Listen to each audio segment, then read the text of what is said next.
It's a pleasure to welcome all of you on behalf of the Sher-Gil Arts Foundation, SSAF, to our first event of 2024. And thank you all for coming on one of the coldest evenings of January in this winter. My name is Latika Gupta, and I work at SSAF as Director Projects. The foundation was established in 2016 by artist Vivan Sundaram and his sister, filmmaker and journalist Naveena Sundaram. And SSAF's work carries forward their legacy and that of their grandfather, Umrao Singh Sher-Gil, a scholar and a photographer, and their maternal aunt, a pioneering figure of modern Indian art, Amrita Sher-Gil. SSAF's mandate is to support and enable conjunctions of artistic and cultural practice through a series of grants supporting arts practice, research, and writing, as well as a range of programs, lectures, and symposia. We are committed to advancing creative independence based on secular principles and freedom of expression, and to supporting alternative and heterodox practices. And I encourage all of you to visit our website, ssaf.in, to learn more about our programs and also to sign up for the mailing list for future programs. The Tushar Joag Memorial Lecture was instituted in the memory of our dear friend and radical artist pedagogue Tushar Joag, who passed away in 2018. The first two lectures were delivered by Chaitanya Sambrani and Zoe Butt. And for the third lecture, we are honored to welcome curator and culture theorist David Teh. David Teh is a writer, curator, and associate professor at the National University of Singapore. His research spans art history, critical and cultural theory, with an emphasis on Southeast Asian modern and contemporary art. His curatorial projects have included Unreal Asia at the International Film Festival at Oberhausen in 2009, Video Vortex 7 at Yogyakarta in 2011, Transmission in 2014 at the Jim Thompson Art Center in Bangkok, Misfits, Pages from a Loose-Leaved Modernity at the Hakeway in Berlin, 2017, and Returns, a project for the 12th Gwangju Biennale in 2018. And most recently, he co-curated the 17th Istanbul Biennale in 2022 with Uta Mehta Bauer and Amar Kanwar. His writings have appeared in Third Text, After All, Art Margins, Theory, Culture and Society, and Art Forum. And his book, Thai Art, Currencies of the Contemporary, was published in 2017 by MIT Press. And he is co-editor with David Morris of Artist to Artist, Independent Art Festivals in Chiang Mai, 1992 to 1998, in 2018 for After All's Exhibition History Series. The talk will be chaired by Chaitanya Sambrani, who is an art historian and curator specializing in modern and contemporary Asian art. He is Associate Professor and Convener of Higher Degrees by Research at the School of Art and Design, Australian National University in Canberra. His curatorial projects include Edge of Desire, Recent Art in India, which was a traveling exhibition in Australia, USA, Mexico, and India between 2004 and 2007. Place, Time, Play, Contemporary Art from the West Heavens to the Middle Kingdom, the first contemporary art exchange and exhibition involving Indian and Chinese artists in 2010. And Sanavhadari Wongpu Thon, All That Arises, a 25-year survey of the Lao Australian artists' work in 2019. He's also the principal author and editor of At Home in the World, The Art and Life of Ghulam Muhammad Sheikh, published in 2019.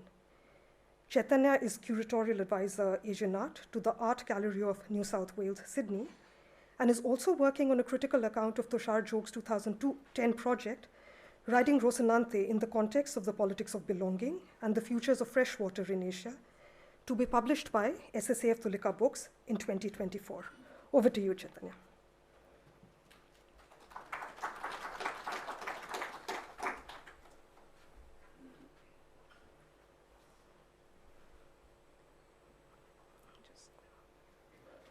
Sorry, I just need to go to programs and then, that's fine.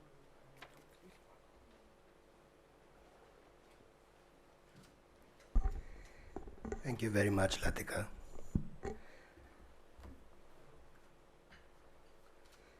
Good evening, friends, colleagues, teachers, mentors.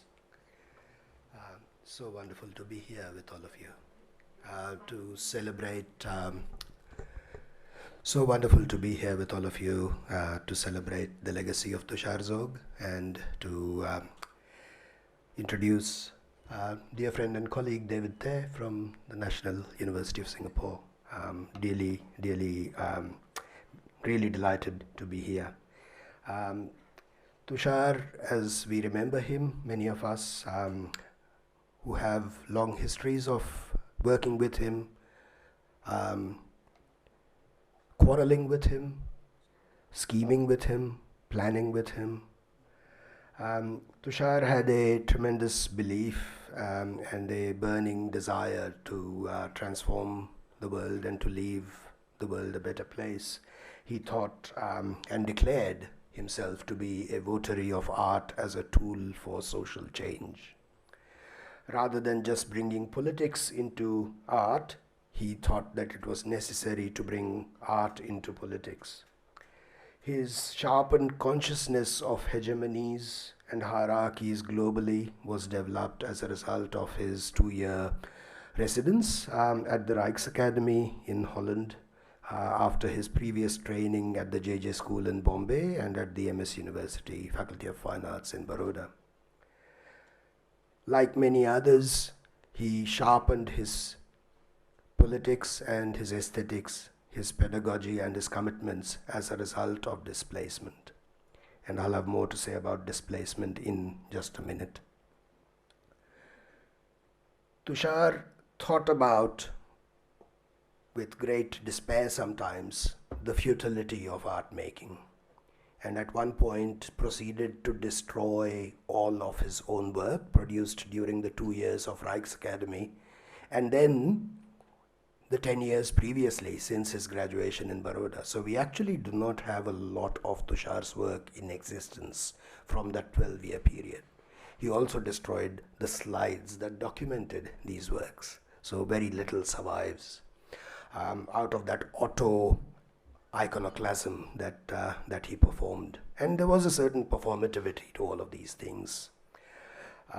He founded, along with Sharmila Samant, his partner, as well as Archana Hande, Shilpa Gupta, the Open Circle Artists Collective in 2000, subsequent to which he reinvented himself as a unicellular corporate organism that he called Unicell Public Works Corporation, and proceeded via Unicell to essay satiric tirades at the futility of art as well as at the merciless operations of fundamentalist politics and neoliberalist politics.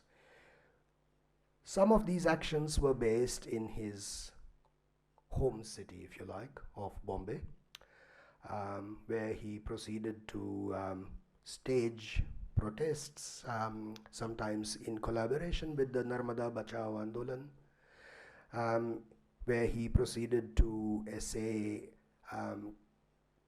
these deliciously useless solutions to real-world problems, such as the fact that the commuter trains of Bombay carry about 4 or 5 times their mandated load. So what do we do? Oh, let's invent a series of suction-based devices that we can mass produce, and commuters can attach themselves to the train like Spider-Man and then, ride in relative safety, because we'll build very strong suction cups.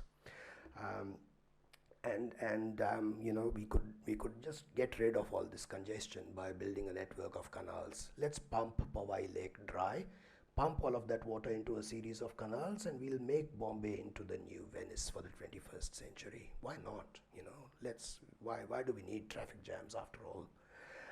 So with the Sardar Sarovar agitation, his gaze shifted towards displacement in a very significant manner. And the fact that the price of development and the entire developmental logic of the modern nation state is premised on displacement. And the fact that the temples of modern India have to be built somewhere, they need to be sited somewhere. And those sites become frequently locations of great displacement, of great suffering, of dispossession, And the price for these things is paid by people who are not like us, sitting here at IIC. Especially the large scale and almost erasure of the ways of life and livelihoods of the Adivasis of Madhya Pradesh, Gujarat and Maharashtra that took place, has taken place, continues to take place with the effect of the Sardar Sarovar, has been a kind of really important starting point for a series of projects that Tushar embarked upon in 2006. In 2010, this resulted in his proposal that he would actually like to visit these developmental projects, and not just in India but also across the Himalayas in China. In the course of doing this slightly harebrained journey, which I sought ineffectually to talk him out of, because he was doing this as part of an exhibition that I was curating, and I said, I don't want your death as part of this exhibition. I can't tolerate that. But he proceeded regardless and stopped at the Sardar Sarovar, made extensive documentation, and at the Three Gorges in China, which similarly in Maoist China had been a place of national reinvention, and so that is the book that I continue to work on, and its fate is now closely linked to the future of fresh water and the contest that has already started across the third pole, the largest freshwater reserve in the inhabited part of the planet.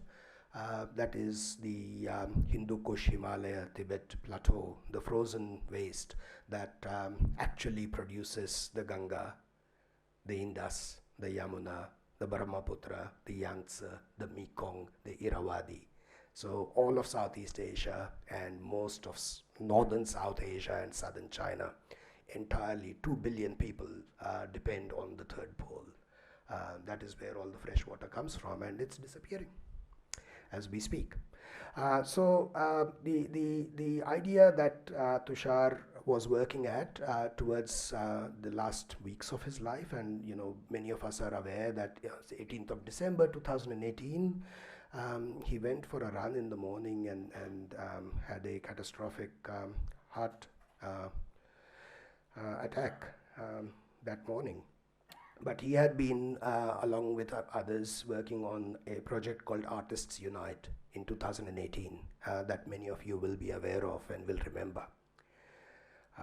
Democracy is not a majoritarian project to identify enemies and enforce uniformity of language, behavior, and culture, said the statement issued by Artists Unite. Democracy is the celebration of a collective will for peace, of living together with dignity and equality. We have lived in very interesting times as we are all here together to think about. David's lecture today is titled The Myth of Incipient Democracy. And so that the last thing that Tushar was working on was a way of a sort of civil society coalition for the defense of democracy. David's lecture is titled The Myth of Incipient Democracy, Subtexts of Southeast Asian Contemporary Art. The opening gambit of David's abstract is instructive. In asking, what does contemporary art tell us about the regions within which it is arranged for exhibition and collection, David implicitly invites us to consider, and perhaps question, whether the global art world subsists on representation and distribution along geographically constructed regions as a key organizational principles, and what might be the gains and losses of such an organizational principle. In reviewing Teh's book on Thai art, Currencies of the Contemporary, which was published by NUS Press in 2017, Atreyi Gupta asked a question that is resonant here. The question is, how does one end up securing, or how does one seek to secure purchase on both the national and the supranational simultaneously. This is a question that artists and curators in India are well familiar with. How do you secure purchase on the national and the supranational simultaneously? And in fact, is such a purchase possible, and is it profitable? The challenge is, this is Gupta speaking about Teh, the challenge is to open the contemporary as a terrain of contest, energized by specific local, national, regional, and global constituencies, often all at once.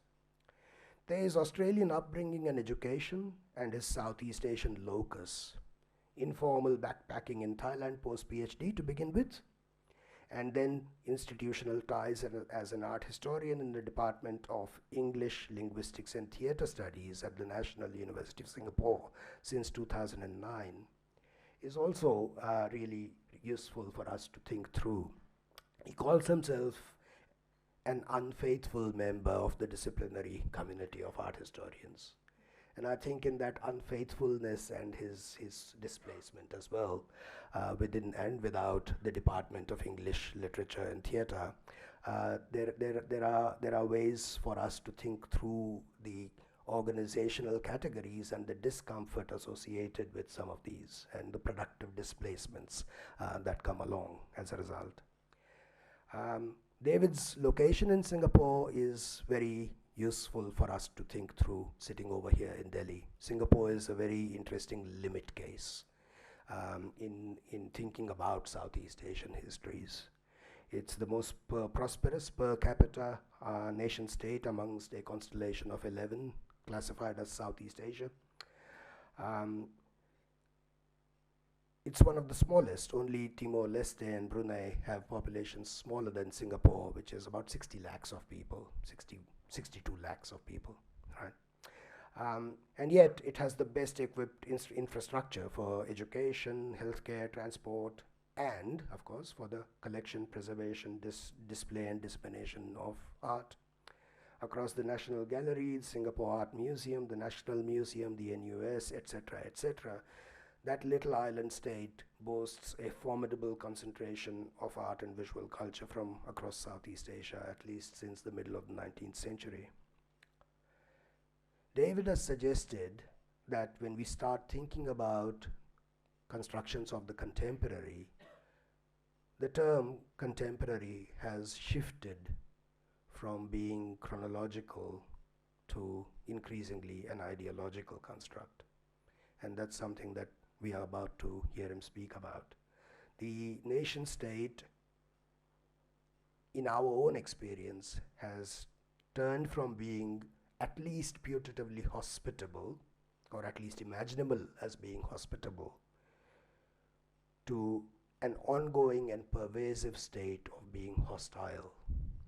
The nation state, the hospitable nation state of yesteryear is this pervasively hostile entity that we encounter today. The Incipient Democracy of David's title has at least two interesting subtexts.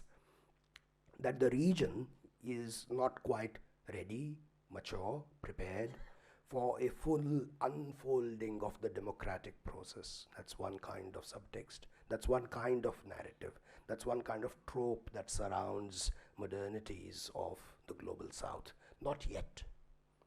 Democracy, yes, but not yet.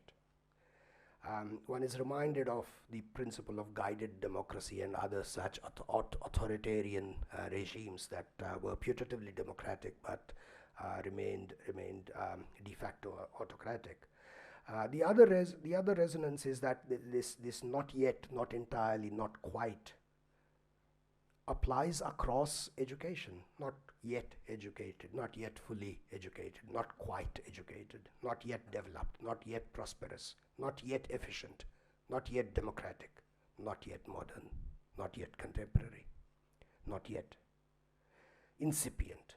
This incipience is something that I think we stand to learn from interrogating. And so this perpetual condition of not having arrived at the necessary blossoming into full development, prosperity, efficiency, democracy, contemporaneity, the end point of a teleological logic of historical becoming via a statist narrative, is something I think we stand to gain from enormously in listening to David. So it's a great pleasure and a great honor to be able to stand here, speak to you about Tushar and about David's, and to introduce David's lecture this evening. Welcome, David Teh.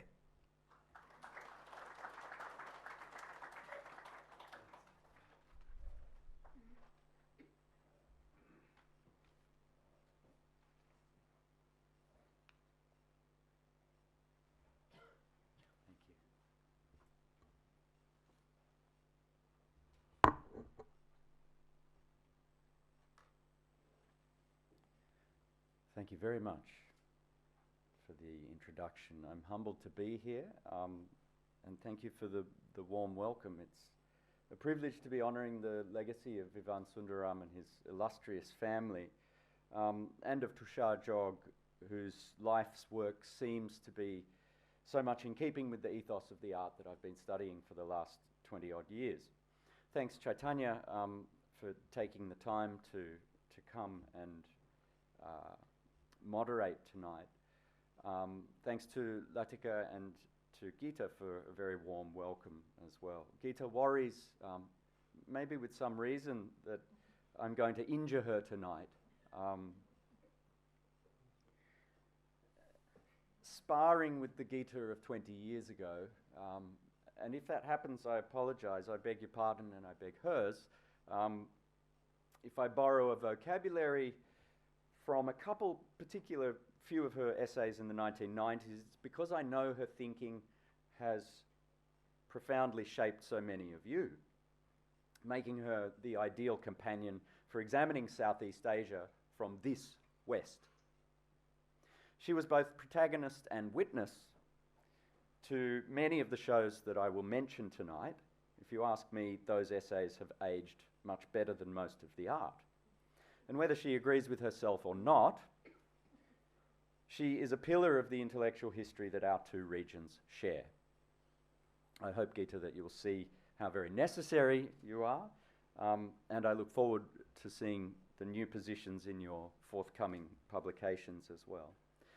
This material is quite sketchy, so I apologize in advance that it's not very conclusive. You'll see towards the end that that's the case. Though I'm not from South or Southeast Asia, I've been tasked with redressing their mutual ignorance in contemporary art, which persists despite their histories being intertwined in all sorts of suggestive ways. I'll have a go, but I don't expect to succeed. We're not about to see a rash of cultural, diplomatic, let alone developmental exchanges between these regions anytime soon. Despite the likely increases, I think, in trade and geopolitical alignment, if not new non-alignments.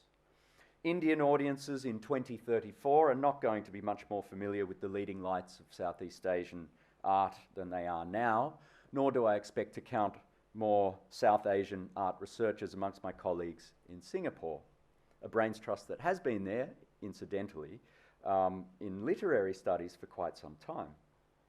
Our region's siloing of the study of art has kept us ignorant, despite these regions' ancient interconnections, long parallel incomplete modernities, and convergence under the sign of a global contemporary.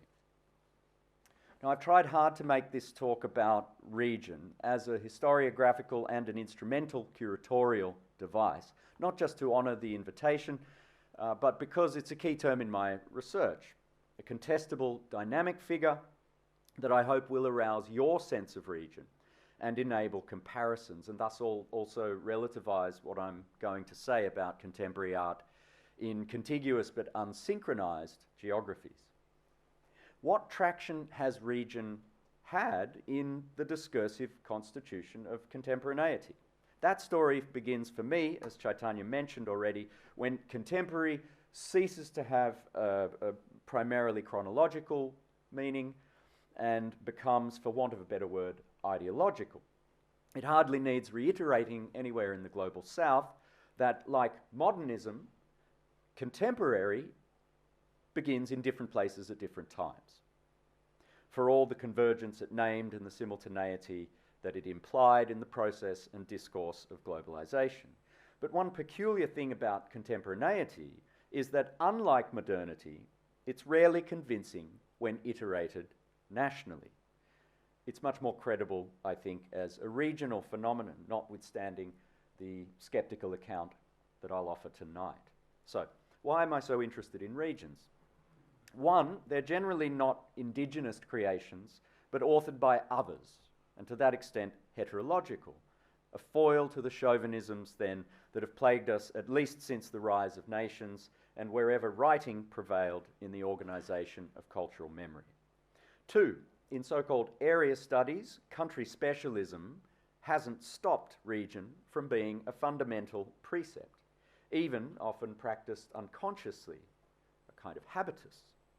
Three, in art history, of which, as Chaitanya has already said, I'm an unfaithful member, or at least consider myself an unfaithful member, region has far less currency than nation. And practiced consciously offers scope for corrosion of the latter's paradigmatic force. Matthew Rampley, for instance, says that at the nativity of the discipline, its national schools were actually regional groupings in a setting that was pre- but not proto-national. Three, that points to another seduction of the term, region as a pre-modern norm, albeit an unstable one, prone to certain prejudices about which I'll say more in a moment. Four, at the same time, region can be a pragmatic creation of ground-up, let's say, networks. For years, I've focused on the contemporaneity articulated. Sorry, it might be a little hard to read text. If we could dim these lights, that would be great. I've been focusing on the contemporaneity articulated by Southeast Asia's artist-run groups, which began interacting regionally in the early 1990s. How should we understand the cultural commerce in and between regions? If not as luxury commodity exchange, if not as fun and friendly diplo-multiculturalism, if not as aggregated national promotion, if not otherwise as an indictment of colonial ethnocide or encompassment or epistemological imperialism. What does good regionalism look like? What are its terms of engagement, its types, its signal outcomes? If I've put artist-run before institutional activity, it's not because institutions always produce bad regionalism, nor were these discrete circuits, but institutions were a priori preponderant in Southeast Asian contemporary arts history. Aside from generating important catalogues and symposia, their shows were acquisitive, canonizing vehicles. So I preferred to conjure counter-histories where restless makers of experimental art found common cause or just the recognition of the like-minded while gaining international visibility and mobility. Tonight, I break this habit, turning to an institutional exhibition history instead. There'll be at least 4 regions in play. Firstly, South Asia, and if I'm often stuck with India as a point of reference, it's only my ignorance speaking. I refer to a cultural complex whose diversity fills as well as overruns that geobody that has, until recently, I understand, gone by that name. I'll say more, secondly, about Southeast Asia, and even less coherent geography, defined in no small part by reference to the first, but also to a third. East Asia, our other great source, later our counterparts in 20th century nation building, but also often our patrons in the era of contemporary art. Now, these 3 formations have varying degrees of geophysical, political, and cultural solidity and of popular buy-in. They've notably little cohesion as political blocs, Southeast Asia more than the others, but not by much. Yet all of them offer some historiographical purchase in, say, political economy and humanities study. This can't be said about a 4th set, into which I'll throw for convenience a miscellany of other worlds, religious, geopoetic, like archipelagic Southeast Asia, or the upland zomia, a construct that conjoins South with Southeast Asia.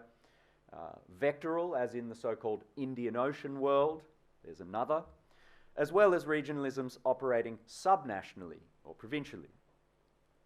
As you may know, the study of Southeast Asia was for a long time a curiosity, a mere footnote in so-called great traditions. Indeed, the story and identity of Southeast Asia began with the arrival in a kind of humid terra nullius of Indian genius. An empirical archaeological art history largely ignored the living humans that channeled all that heritage. This science of images was by no means dismissive of vernaculars, but was, for all that, clouded by hierarchies we find hard to swallow today. I won't go projecting today's woke standards against the iconology of the high colonial 1920s, but note its unabashed trust in a certain kind of evolution. How else could this Asian historian quote approvingly Lady Herringham's observation of the Ajanta paintings whose, quote, many racial types are often elaborately studied and of a high breeding, that one may even call stylistic breeding. Such views rested upon a hierarchical ethnologic anthropologists call diffusionist, pitched at the expense of recipients in Farther India or Indonesia, for whom, however adaptive and creative, quote, India provided the material of a higher culture and perhaps a ruling aristocracy to less developed and less conscious races. There's no comparable narrative of intellectual transmission the other way, though more counterflows are revealed as historical paradigms change. For example, Aramayani's long-term ecological work with monastic communities in Tibet is premised on the transfer of Buddhist teachings between Srivijaya and the Himalayas. In his engrossing history of the Sanskrit cosmopolis, Sheldon Pollock describes two stages of diffusionism. In the first, he notes a consonance between the colonial story of Indianization and a neo-colonial chauvinist tendency in Indian civilizational nationalism, whereby civilization is thought of as a scarce, quote, unevenly distributed resource. Diffusionism tells the story of always already powerful and complete civilizations conferring their gifts upon retarded or primitive cultures, a hierarchy that projects a sort of caste system out across vast spatial and historical axes. Half a century after what Ben Anderson called the colonial archaeology race came Southeast Asia's civilizational return of serve. With that reified heritage taken over by post-colonial nation builders, it was no accident that Cold War scholarship should, quote, discover what it was looking for, the autonomous culture that the newly autonomous region required, a region whose long and independent history would demonstrate that no one's assistance was needed for graduating to statehood, end quote. In this phase, says Pollock, Southeast Asianists like Oliver Walters were ironically blind to the simultaneity and the scope of what they described. Almost everything they said about the culture of power in Southeast Asia, its complex mesh of Hindu and pre-Hindu, its multi-centrism, adaptability, the mobility of the cosmic center, all of this was equally applicable to India itself. Southeast Asia's Indianization was, quote again, possible only because of the Indianism happening in India through new cultural inputs from the West.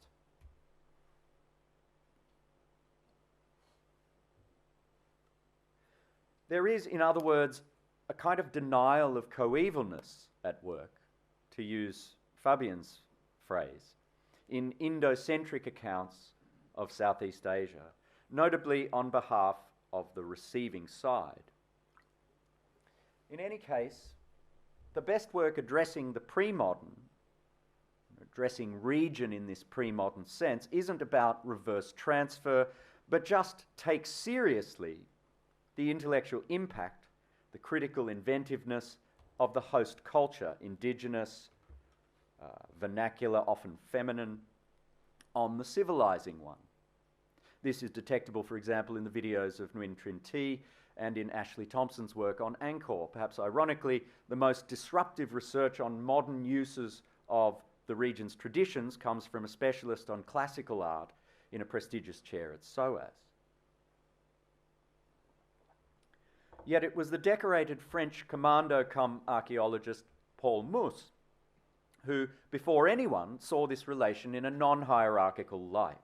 Sedez, by the way, acknowledged the brilliance of Mousse, who once warmed his chair at the École Française in Hanoi, against the phallogocentric narrative of impregnation of the naive, animist Southeast Asian soil by Vedic intellect. Mousse undid the civilizational prestige, the civilizational privilege. He saw the receiving culture as an active medium, not an importation, but a dynamic, proactive localization of the Vedic gods by an already sophisticated local tradition. That's his phrase. In Southeast Asia's tenacious pre-modern cults, he saw not primitive animism, but a complex, advanced civilization with a sophisticated relation to land, magical, spiritual, dynastic, juridical, and proprietary, just what the learned traditions called developed and historical, albeit written down, in that case, in a received language. Now, for any Australian, there is a very obvious resemblance here to revisions of colonial logos, like the legal fiction, for example, of Terra Nullius, debunked in 1992, by reference to indigenous systems. I want to speculate tonight that we're dealing with a long hangover of this kind of civilizational prejudice or condescension, when, in the name of contemporaneity, economically advanced states discover in less literary and less technologized peoples, or in their less abstract art, a conceptual turn. And when quasi-democracies promote political artists of non-democracies as vanguards of tolerance or resistance. It's in this sense of a contemporaneity discoverable only in light of a pre-modern complexity that India, with its undead religious nationalism of the same vintage as that colonial iconology, I gather, might have something to learn from still syncretic Southeast Asia, even if our mutual indifference seems set to endure.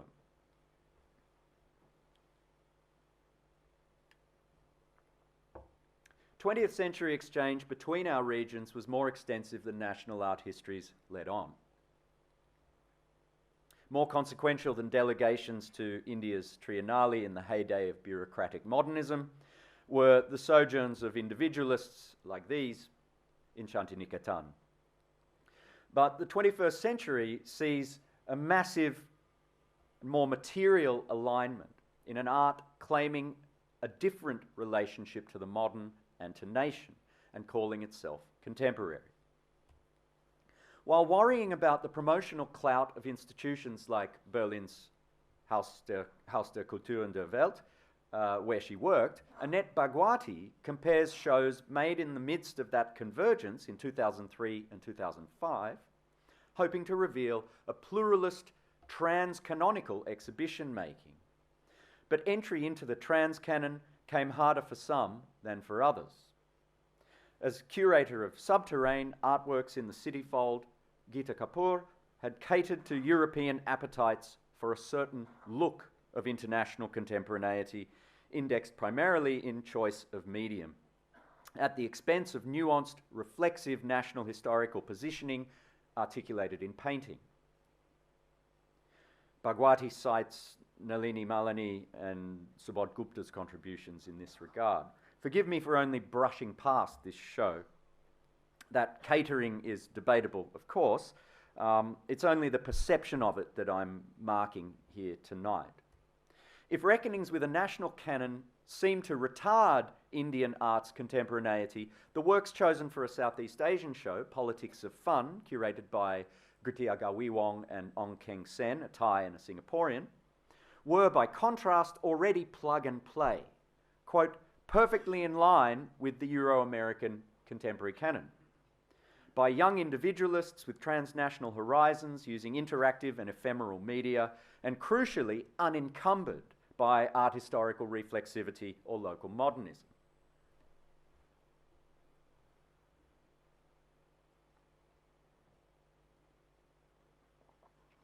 Now, many would say that that global canon is now well established. Even art history has been pulled against its instincts toward the contemporary and its big international surveys.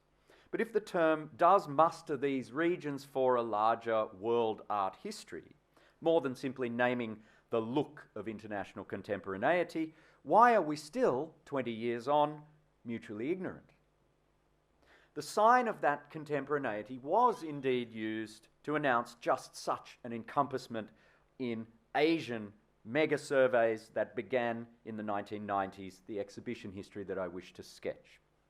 What I'll offer is general, I admit, but not quite an overview. Instead, I want to pick through a specific kind of formula or dispositif through this exhibition history to identify its modulations. How and when did a certain dialectical metanarrative struck in Cold War area studies and pitting traditional against modern, subsequently ratified in large survey shows, finally morph into something else and get taken up by the curatorial state and its clients? What new narratives supplanted it? Which formal and discursive currencies superseded those of heritage, national identity, and culture to become keynotes of contemporaneity? How did the modern nation, whose democratic becoming was once the plot of Southeast Asian contemporary art, come to assume the authorship of that narrative, and why did it tell regional stories? There's a lot there to unpack. I'll do it without pretending that this is the only or even the best way to summarize that progression. One could choose another. For example, this is a bit of an aside, but a little thought experiment from another unwritten essay about how regional surveys in Singapore, in its institutions, since it got interested in contemporary art, are really fraught self-portraits of a diverse but deracinated migrant society's unbelonging in its neighbourhood. No accident that contemporary art should be sending homing signals. One could iconographically fill this out with snippets from the social realist mainstream furnished since the 90s by Singapore's Art Council and museums, describing life in the state's gigantic, successful public housing complex. Not always uncritically either. The through line that I'm running tonight, I hope, is more worldly. In any case, that homing, this Singapore homing, is not what Gita Kapoor meant when she wrote in 1996 of the national modern artist as an integrated and integrating historical identity. Quote, that would clearly demarcate a hospitable national space, close quote. Her expert phrasing, admitting at once the nation's openness to newcomers and internal others, and, I think, a certain intellectual accommodation, suits the Southeast Asian contemporary exhibition typology that I'll sketch, at least its first dialectical phase, in which the accommodation of difference was not yet a discourse of wide subscription. Kapoor reflected this limitation when she argued against postmodern eclecticism. The hybridity to be prioritized by artists was the one imminent to nation. But her formulation still helps us to draw a line and ask what followed that narrative of accommodation. Because making critical intellectuals or other communities feel at home is not what's going on in more recent surveys. Authorship of this narrative having passed from Kapoor's relatively privileged interlocutor, the artist, by way of independent curators to state institutions. This brings into relief a more literal hospitality, thematized by artists often called relational artists, who wanted to sidestep national visual discourse. I'm thinking of artists like Mela Yasma, perhaps Arin Rungjang. Meanwhile, yet another sort of accommodation has, as we'll see, been domesticating past descent, but neither of those is the national hospitality Kapoor was pointing to in the afterlife of Indian modernism. So, to our history of exhibitions. The recurring Asian art shows in Fukuoka in Japan, especially from its third edition in 1989, and the early Asia-Pacific triennials in Brisbane, 93 and 96 particularly, deserve detailed treatment discreetly. But for now, I'll have to thumbnail with some more general remarks. While retaining national ID, they brought together South, East, and Southeast Asia as regions and as an Asia. What makes them significant is not that they necessarily succeeded or agreed in defining an Asian contemporary art, but that, taken together, they asserted a contemporaneity that was more than national, but not global. This, at exactly the time of global contemporary art's inauguration as an expansive system and discourse, distinguished these Asian triennials from other surveys that were as consequential for Asian contemporary art, but took the larger global frame, sometimes with breathtaking universalism, as for example in Gwangju from 1995, Gwangju in South Korea. Singapore's Biennale began global in 2006, celebrating its hosting of the IMF World Bank meetings that year. But from 2011 was rebooted with what I've called a concentric or nested Asian geography. This is a slide I prepared for another talk, actually, of a more recent show, this one curated by Patrick Flores. This was a hedge. Its Asian focus from 2011 became the selling point, but a wider invitation becomes the guarantee of a larger frame of reference. The show is Asian, but the contemporaneity is global. In case one doubts the instrumentality of this, it's stipulated in the artistic director's terms of hire. In the triennials, you got a contemporaneity that was transnational but not global, and not, like Gwangju, made for any audience whatever, but to educate given national constituencies, Japanese and Australian, about the rest of Asia. Fukuoka started as an almost indiscriminate diplomatic survey. Curator Kuroda Raiji compares the approach derisively to the Olympics, then describes the introduction of curatorial shaping, which meant developing in-house expertise, country experts. It became selective, yet it aimed to stay agnostic with respect to form and idiom, to take what's being made in a place if it reflects contemporary lived reality there, whether or not it resembles global contemporary art. Contemporaneity was to be determined not chronologically nor by the ideology of global art, but socially. Brisbane's APT began with a different country expert model, successfully engaging independent native critics and curators, gatekeepers in their local national scenes, with nuanced views of current trends. We can't easily generalise about these big, inclusive shows. As Caroline Turner put it, introducing the first, the approach was not to impose any theme, but to explore the region's diversity as well as concepts of identity, tradition, and change.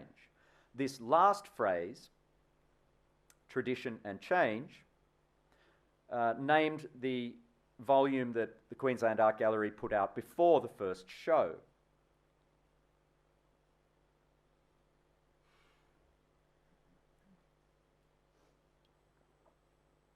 It's pretty easy to sum up the master dialectic that gave Asian contemporary art cohesion for the first time. It derives from Cold War area studies that was slow to recognise Asian art's modernity, but once it had, gave researchers a legitimating basis on which to ground their contemporaneity.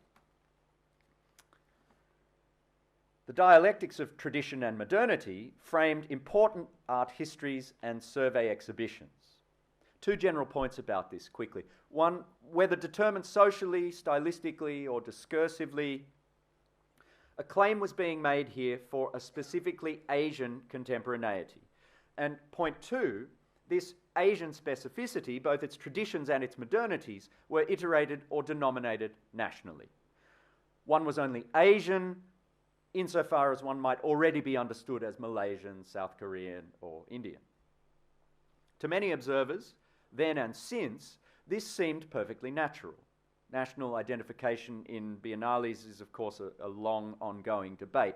But for a little glimpse of what one might otherwise do, at the current state-funded Thailand Biennale in Chiang Rai, you can see works by Busui Ajo, an Akar artist based in Chiang Rai, Sawang Wong Yongwei, a Shan artist based in Amsterdam, Chiu Seong, a Hmong artist living in Luang Prabang, 3 Zomians, that is, unconsigned to any encompassing national culture, with artists from Yunnan, Xinjiang, Mongolia, Taiwan, Hong Kong, a Tibetan born in Nepal, in an Asia-heavy global show without assignation to China.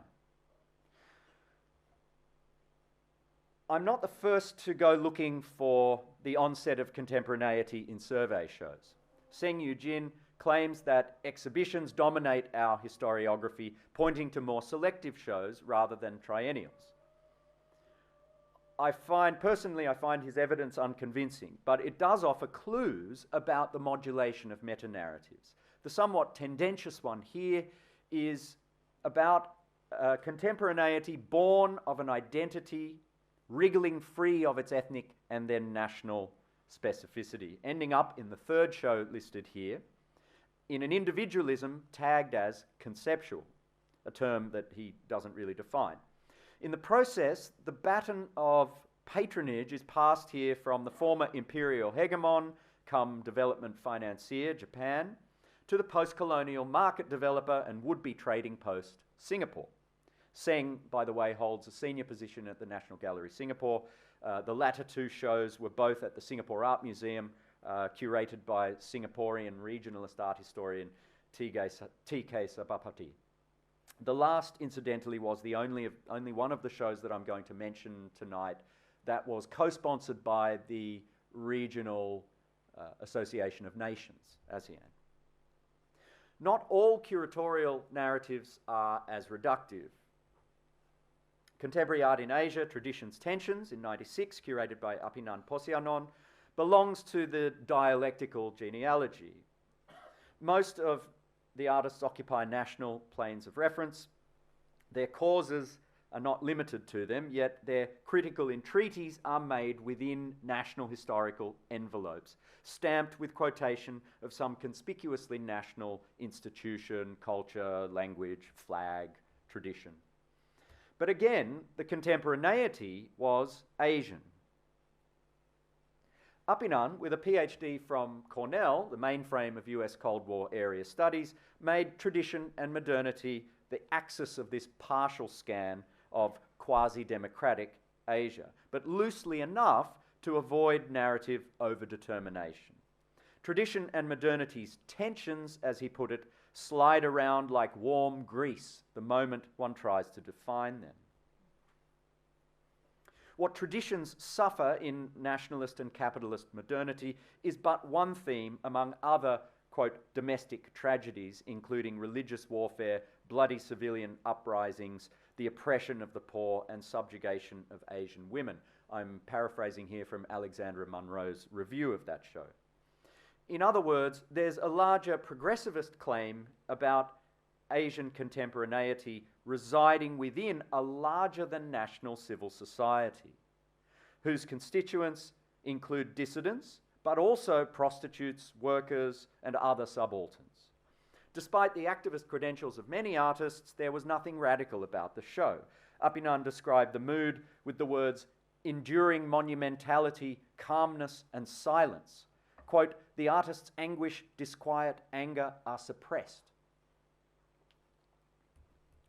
While noting Apinan's talent for stylistic and visual coherence, Munro was critical of his elision of the tensions and crises between Asian countries with such divergent historical experiences. But there was a certain consistency among them. India, for all its inequalities, the democratic pace setter, say since maybe 1977.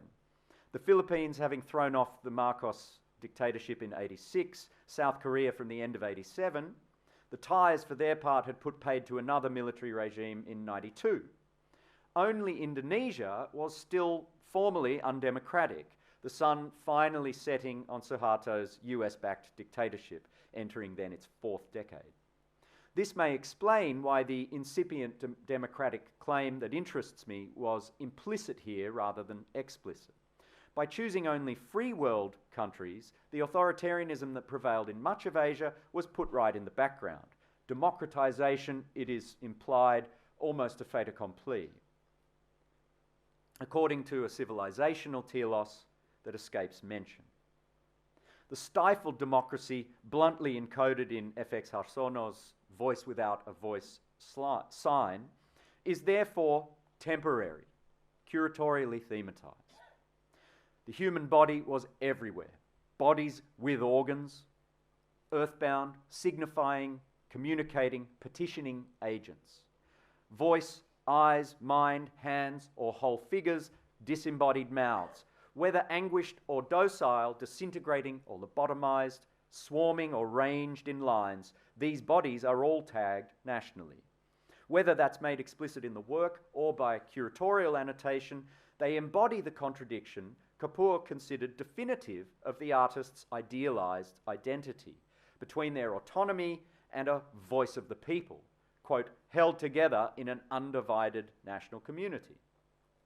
What I call incipient democracy is bound up with this idea of an undivided national community. Our region's theorists linked the 1970s showdowns between newly educated middle classes and their authoritarian regimes to a flourishing of new art forms. This set up contemporary art in each national history for heroic elevation as resistant and progressive, investing it almost definitively with a democratic urge. That urge is still palpable, of course, in some places, but we should resist this presumption, I argue. Far more continuous, deliberate, and regionally consistent is the story of modern art's depoliticization, the regulation and narrowing, for instance, of artistic faculties in the name of bureaucratic respectability. That goes for almost all of Southeast Asia. So, whatever the resonance of Kapoor's hospitable national space, a nation predicated, as she put it, on modern secular values and therefore democratic, Southeast Asia differed in important ways. If the discourse and form of nations signalled modern secular inclinations, perhaps true at the inception of these post-colonial states, the general trend since has been a decline in secularism. Religious traditions often enshrined as articles of national faith. Secondly, Southeast Asia's national modernities on the whole produced much less democracy. Their modernism lacked the ambivalence and tension Kapoor identified in a knotting of anti-hegemony a la Gramsci, identitarian revolt a la Fanon, and anti-modernism a la Gandhi. These were not philosophies embraced widely by artists in free world Southeast Asia, which cohered instead around majoritarian exploitation and repression of internal ethnic and ideological differences, a much closer resemblance to India today.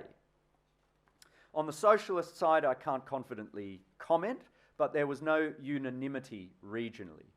In view of contemporary art's institutional renditions, at least, there are few generalizations that we can actually make about the post-colonial secular Southeast Asian state in this contemporary period, except that it's become, on average, less secular, and in stiff global headwinds, decidedly less democratic.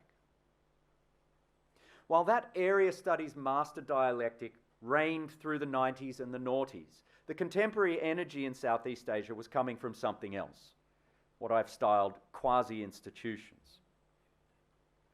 The artist-to-artist, indie, lateral, and for the time being uncollectible energy. It included artists from first world patron nations too, but however prone to universalist rhetoric, it cared little for the epithet global. Its lingua franca was a localism, often styled, indeed, anti-globalization. To these independents, still trading in cultural difference but at a remove from institutions, mostly unmediated by curators as well. The dialectics of tradition and modernity, or continuity and change, were unobjectionable as an interpretive scaffold, but not integral to their work. Singapore becomes pivotal here as the first place where the category Southeast Asian contemporary art became really valuable to officials in the mid-90s, before economic integration of the region. The only place that consistently did big regional surveys, the only place where state institutions drove that. From 2001, Singapore was in Venice. From 2004, it ran a pilot biennale, a government plan then consummated in 2006 in a lavish soft power spend occasioned by the IMF World Bank meetings. This state juggernaut was part of a regional constellation that by then included 1, indie artist networks, 2, the triennials and funding agencies of such countries, 3, smaller institutions, say university galleries here and there, 4, a market. For example, Valentine Willie, the trailblazing collector-dealer who showed Southeast Asian art kind of systematically from '96, eventually with branches in Kuala Lumpur, Singapore, Yogyakarta and Manila. Later, 5, small quasi-institutions committed for whatever reason to regional exchange. 6, once the economic integration had kicked in, there was more cultural diplomacy going on. So, for example, a Southeast Asia Plus Triennale held in Jakarta in 2013 and 2016. On this much busier background, you start to see attempts to summarize and canonize the 90s, like Negotiating Home, History and Nation, 2 decades of contemporary art in Southeast Asia, made by independent curator Yola Lenzi, working with co-curators at SAM, including then director Tan Boon Hui. Note, the canonizing function was still untenable if attempted in-house. They still required the independent author. For this officially multicultural nation host, it was still art making the nation hospitable, but without the complexity and agonism that Kapoor's phrasing implied. Contemporary art by now contains political critique. It's thematized as topic, as style, but domesticated, rendered in collectible objects. Assuming it's polite about Singapore, the region can be as political as it likes, as long as it performs nation and doesn't refuse the dialectics of tradition modernity. For the curator of that unhomely Singapore show that I put up before in Germany, Jason Wee, this attenuation was fatal.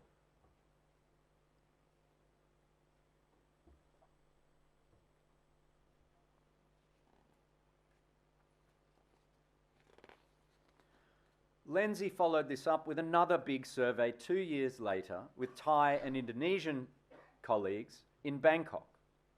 Regional surveys are now happening outside Singapore. Gallerists were actively promoting across borders, emboldened by cheap air travel, a growing regional market, and a rash of fairs and group shows. That last slide is from an exhibition in Bangkok called Concept, Context, Contestation, Art and the Collective in Southeast Asia. This is the second of these exhibitions. And I'm not very big on diagrams, I'm not very good at it, but this is to give you a kind of a cross-section of the, if you like, the core artists who appear in both of these exhibitions of Yola Lenzi's. Both of them were embracing surveys, not essays, with broad regional coverage. For big shows in public institutions, they were respectable enough if curation is about giving aesthetic cohesion to vast diversities, as Munro had gauged tradition's tensions. They featured together around 80 artists from or entering the regional canon of which Sam was already the chief superintendent. If I lump these two shows together, it's because they share the exact same premises. And the 11 artists here who are in both shows, I think, are a pretty good guide to what those premises might be. All but 2 of them were born in the post-World War II window between 1949 and 1965. They grew up in violent times, indelibly marked by national struggles and violence. Younger artists then had to defer to that national political history as a frame or risk being ignored. I'm thinking of several artists from younger generations whose work wasn't necessarily always in line with that national history, but who made works in this show that were. The artists are middle class. Despite non-conformist pretensions, they're trained in modern Western fine art. Even those who weren't practiced it. Note also the titular nod in Bangkok to collectivism, although the show failed to bear that out. Even if many artists were active organisers, they appeared here as individual object makers with strong personal styles. The contemporary is critical and political, but politics is theme, not praxis. Contemporary art's progress is only that enabled by bourgeois nationalism. The institutional setting is fateful here. In Bangkok's retail cortex, the BACC, which was delayed for decades and then finally opened in 2008, after a campaign led by 90s artists who'd earned their political credentials with irreverent takes on the national symbology. I've written quite a lot about these artists in my book. The ties at the core of these shows, often called conceptual, apparently meaning users of non-traditional media. Meanwhile, there's a political meltdown unfolding literally on the steps of the gallery, which culminated with the ouster of yet another democratically elected Prime Minister. This is just after the show closed. The institution badly compromised by some artists' royalist leanings and support for what was by then a flagrantly anti-democratic movement. This is the movement to not have an election at that moment. What's remarkable, rather than a schism between artists there who were standing for democracy and artists who were trashing it, is the opposite. The polite reticence that accommodated them all. An aesthetic synthesis mirroring ASEAN's so-called principle of non-interference. The visual consistency of incipient democracy comes at a price. There was a lot of politics, but such artistic positions, as the critic Oliver Marchart complains, follow the differential logic of the market, not the agonism of politics. Now, I'm coming towards the end of my little exhibition history. Let me sum it up to this point.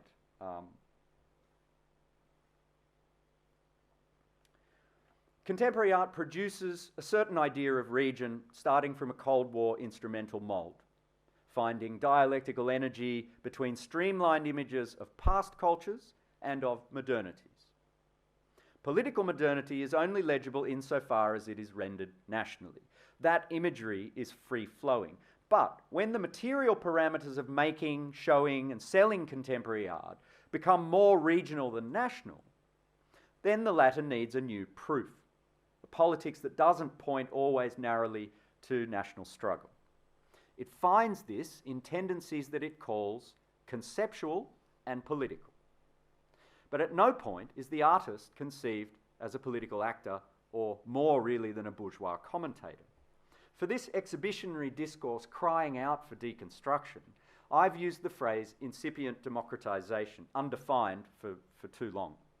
Incipience might stand for like a suspended animation, but its etymology reveals another dimension. The Latin incipere means to begin, but the root, capere, to take or seize, then, a beginning by way of seizure.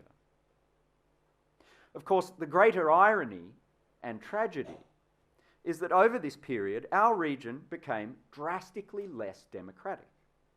If Kapoor already feared in the 90s that democracy was turning out to be no match for its foes, the bolstering of modern secular values should still proceed, naturally it seemed, via the national. Again, Southeast Asia disappoints. Differences were suppressed once Myanmar achieved independence and got its bicameral parliament, co-hosted the Bandung Conference, got its delegate at the head of the UN, and so on. The Union then was a far more promising template for inclusive non-sectarian governance than it was 40 years later. 70 years later, it's worse. There's been no improvement in hard authoritarian Vietnam, which after the Doi Moi reforms of 1986 showed that an embrace of capitalism did not imply any loosening of political monopoly. nor in Hun Sen's more openly cronyist Cambodia, where the public sphere is completely disintegrated, nor in soft authoritarian places like Singapore and Malaysia. I've got to summarize really this point, a fairly randomly chosen collage of artworks from a fairly loose period that, in a sense, all speak to repressions of one kind or another. Quasi-democracies have not fared better. Thailand's state had technically been secular since 1932, but was far from it under the so-called network monarchy that was running things from the 80s at least. Liberalisation from the 90s fizzled with one royalist coup in 2006, sparking constitutional regression, confirmed then by another royalist coup in 2014. Philippine liberals refer ceaselessly to the overthrow of the conjugal dictators in 1986, but the Casic Democrats and populists who followed did little to redress epic inequalities and a culture of impunity. Now their son is president. In my 20 years in the region, only Indonesia's republic, with its pluralist constitution, has kept any of its democratic promise, notwithstanding neo-colonialism at its eastern fringe and the erosion of secularism and consensus by opportunists and divisive religious rhetoric, as in India, as in Turkey, as in so many places. Even there, Indonesia, the last decade of the New Order saw the emergence of a violent political Islam, as well as consolidation of a modern bourgeois conservative one. So, how to tell a history of contemporary art in Southeast Asia, avoiding that presumption of democratic destiny, yet without forsaking the progressive calling that many artists clearly heed, however resignedly. Alas, the historiographic initiative now lies with officials who seem to have doubled down on the myth of incipient democracy and made it the medium of a new instrumental regionalism. This is the, if you like, the sort of final act for today's purposes. Awakenings, Art in Society in Asia, 1960s to 1990s, was originally called Cultural Rebellion in Asia, in draft form anyway, after a 2014 Japan Foundation seminar. This show walks a fine line.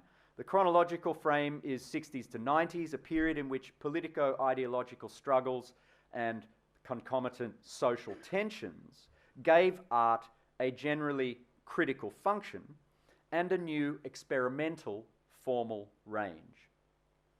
The quote, I'm quoting from the catalogue of the show, the driving force behind this awakening was said to be a liberation rooted in democratization, decolonization, and anti-modernism. These are the catalogues for the three respective shows in the tour. Forgive me for summarising this very expansive touring show via its infuriatingly piecemeal catalogue. I'm referring to the third, the Singapore book, mainly, which for the record is banned from sale. Now, the art historical claim here, bluntly, actually I'll just mention, this is the covers of the banned Singapore edition of the catalogue. So the rear cover and the front cover. So I think it's suggestive of what's going on in this show. So the art historical claim, if I can put it bluntly, goes something like this. In place of the modernist myth of autonomy, art was now pursued as a form of social critique. The history of struggle by the people of Asia to win their own public space on the basis of unflinching bargaining power is a precious intellectual resource for those of us living today. Hear, hear. More and more scarce. Now, the pivot in the 70s and 80s coincided with the anti-authoritarian movements after which national social historical context and everyday life became paramount to artists. This is the same turning point that's held to be germinal by Southeast Asia's best theorists. I'm thinking particularly of Patrick Flores, Sabapati, who I've mentioned, also Ahmad Mashhadi. All three agreed on the weight of national contingencies. All three balked at the prospect of an Asian contemporaneity, but not the organisers of awakenings. Despite the variously colonial, neo-colonial and incompletely post-colonial complexion of these curatorial states, they are South Korea, Japan and Singapore, the state curators introduce it as a, quote, decolonising, democratising art history, mapping resonances across Pan-Asian history and thus replacing the dominant Euro-American narrative of post-war art with, quote again, pluralistic and decentered global ones. This decentering provides rhetorical cover for a massively bureaucratic regional canonisation around, quote, the crucial point when modern transition to contemporary across Asia. These are all statements by the curatorium. What's new here is a claim made for the artist as a powerful actor in this turbulence. Art's contemporaneity is again tied to a becoming political, the awakened artist cast as vanguard of an emergent Asian political consciousness, who, quote, sought to radically change society, authoritarian structures and aesthetic conventions, close quote. Art doesn't merely reflect dramatic political change, but is imbued with a transformative agency, I quote again, to shape these rapidly shifting societies. So plenty of change, but notably, though it refers to the same period of Cold War, then neoliberal development, that really this kind of chronological bracket that I've been working within the whole time, right? Ironically, though it refers to that same period, tradition has disappeared, right? That's the first thing I would note. Tradition's gone. The form and idiom are still corporeal, but the earlier figurative fixation has modulated here from allegory and what's sometimes called academy realism. Apinan's show, for example, was dominated by painting and installation, and there was a certain sort of figurativeness about that. Has modulated from allegory and academy realism to a more theatrical mode that's staked on the presence of bodies in public, evidenced in photo-reproducible media, and seasoned with that more or less fuzzy conceptualism. Ironically, up to this point in my story, the political agency of critical art was never really emphasised by the independent curator. And when the actual political efficacy of art and artists are asserted, it's three national museums that do it. But let's stay with the show a little longer. It tracks a re-evaluation of modernism in three waves, kicking off in East Asia, 60s and 70s, then free world or quasi-democratic Southeast Asia, 70s and 80s, with China, 80s and 90s, bringing up the rear. India is admitted on account of its size, economic might and civilizational shtick, is ranked here alongside Southeast Asia. The rest of South Asia is absent. Amongst regions, it's East Asia that provides the teleological proof of concept.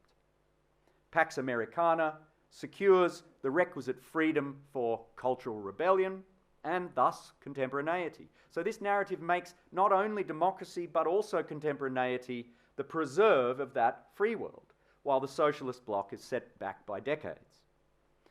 It's doomed to misunderstand, if not simply overlook, the steady integration this century of post-socialist countries into a global circuit, an alignment plain enough in their artists' transnational address and circulation these days, deliberate self-identification as contemporary, endorsed not by institutions usually, but by unofficial independent organisations or outsiders, and their clear formal departure from Beaux-Arts media, towards performance installation, photo media, and so on.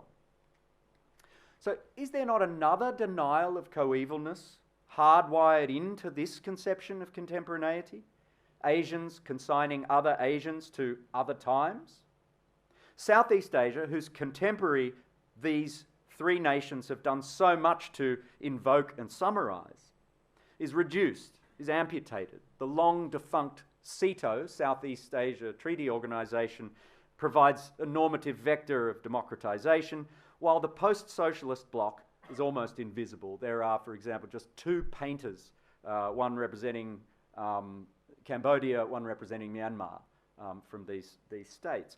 The social awakening instigated by the transformative agency of artists is, in other words, discernible in this free world half-light only. It's ironic, to say the least, especially when so many artists of the left are being recuperated here, that the avowed themes should exclude a socialist geography. That a cultural history of anti-modernism, for example, should exclude the Democratic People's Republic of Kampuchea. That the story of artistic collectivism should ignore the art collectives of Myanmar. That an art history of decolonisation should overlook Vietnam.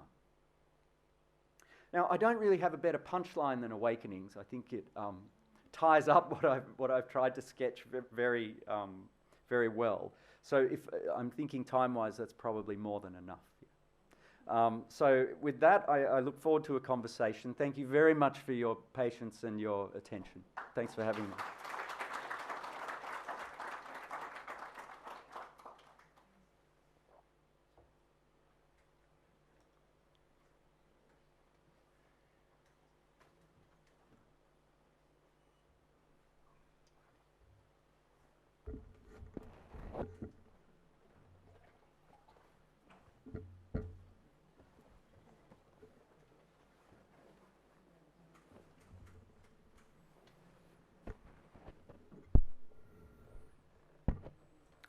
Thank you very much, David. We've got time for conversation with David, and I'll shortly open the floor for questions. When you do ask a question or make a comment, may I invite you to please state your name, so that especially for David, who does not know many amongst us, it would be really nice for him to be able to be able to identify who you are and perhaps your institutional affiliation or your professional affiliation, if you choose to declare so. I'd like to lead off by inviting David to speak a bit to this notion of art that's not just reflective but imbued with transformative agency.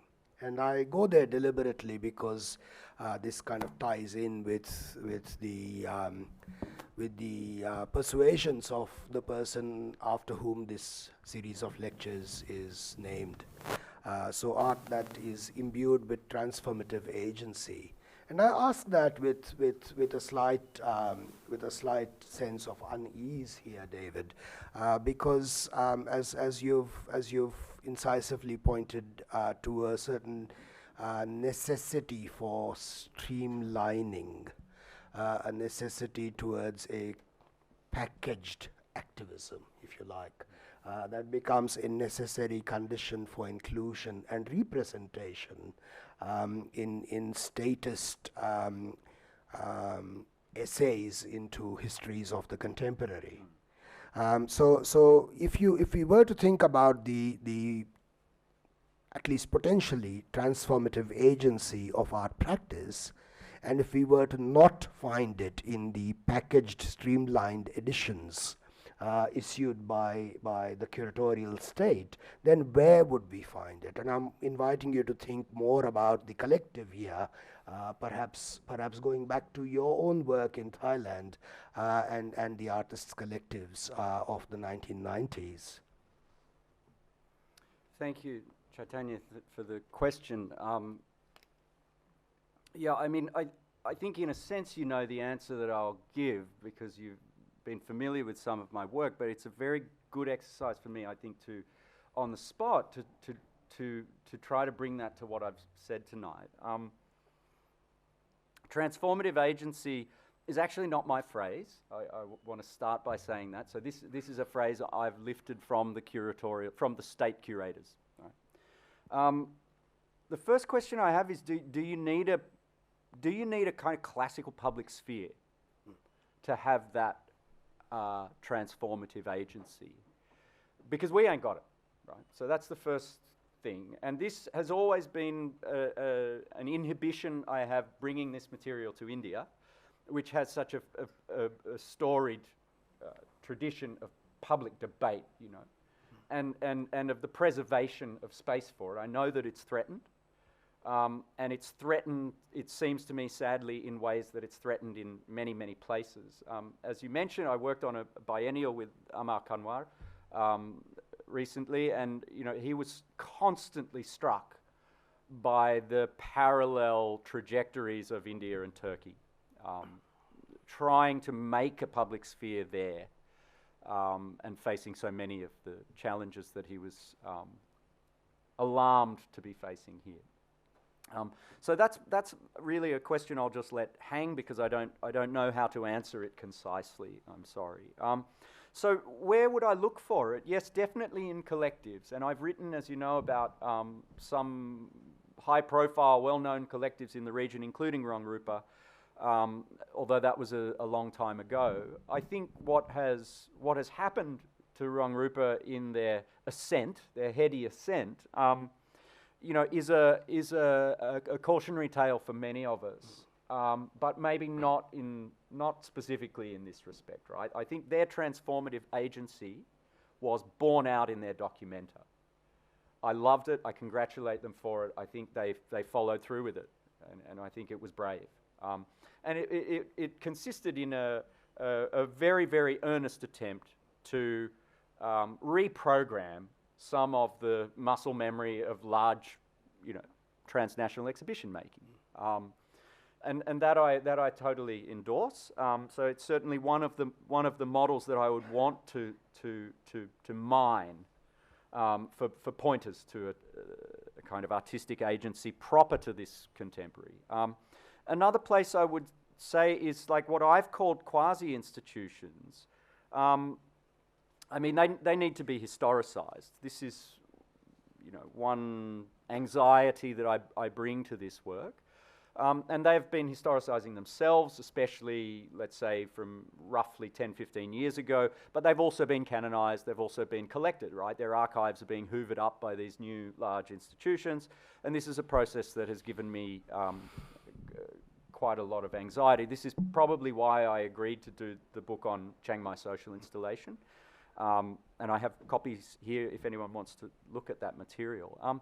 One thing I would say about that, and it's, if you like, a sort of sub-story of that one, the argument very loosely is that in these organic, ground-up, artist-run networks, there was a pretty consistent transnational articulation of what it meant to be contemporary, that was in some ways discrete from the articulation that was being organized by official institutions in one place or another, inside the region and outside the region, and often sort of in dialogue.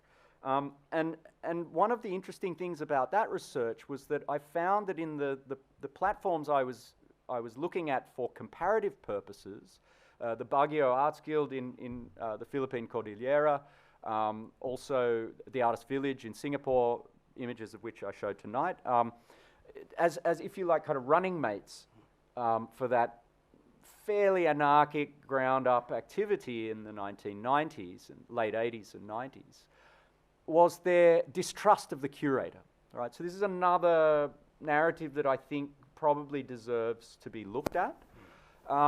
As a way of sort of unpicking this story, like how is it that the curator came to play a more reactionary than revolutionary role, right, as the handmaiden of these organizing states? So that's a story that I think hasn't been told very much. I don't find a lot of literature on the subject, and I wonder what that's like in South Asia, whether the curator's role has been historicized duly.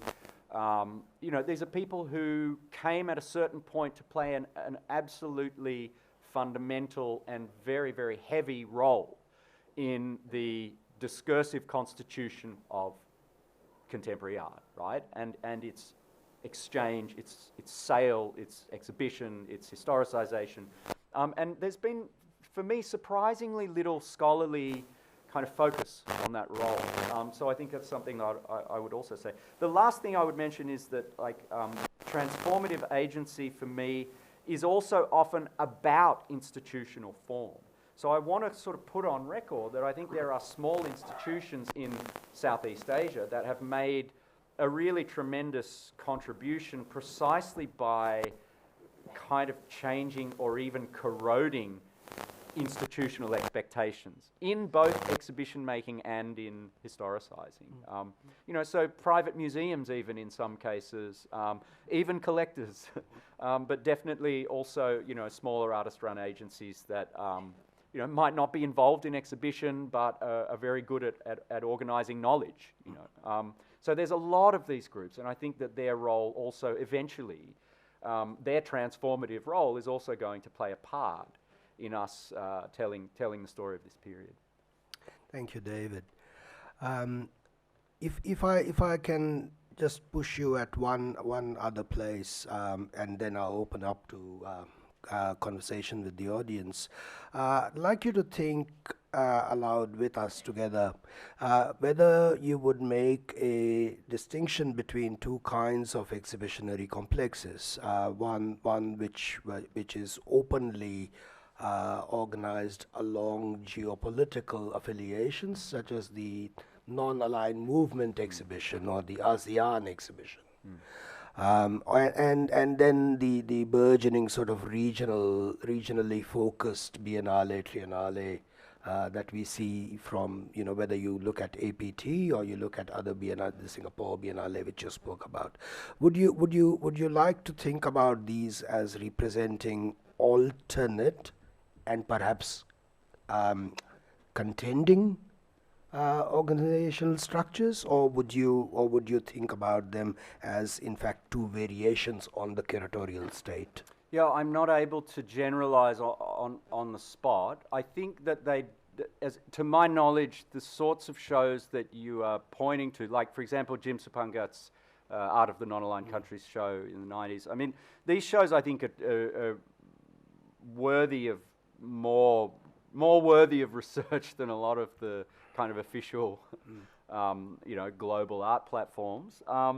I think they did reproduce a lot of the exhibitionary discourse, what Eugene is calling exhibitionary discourse, but you might look at it as a kind of visual language of representing mainly national histories. I think those shows, from my less than expert sort of look at them, did reproduce a lot of those kind of, you know, if you like, the sort of visual logic that was part and parcel of a larger and, let's say, already normative platforming of international contemporary art.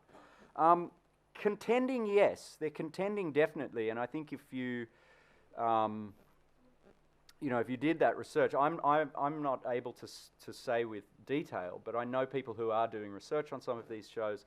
People like Grace Sambo in Indonesia, whose argument is absolutely that, right? That this contests the premises under which we ought to get together in, let's say, agglomerations of even of national polities making visual culture, right?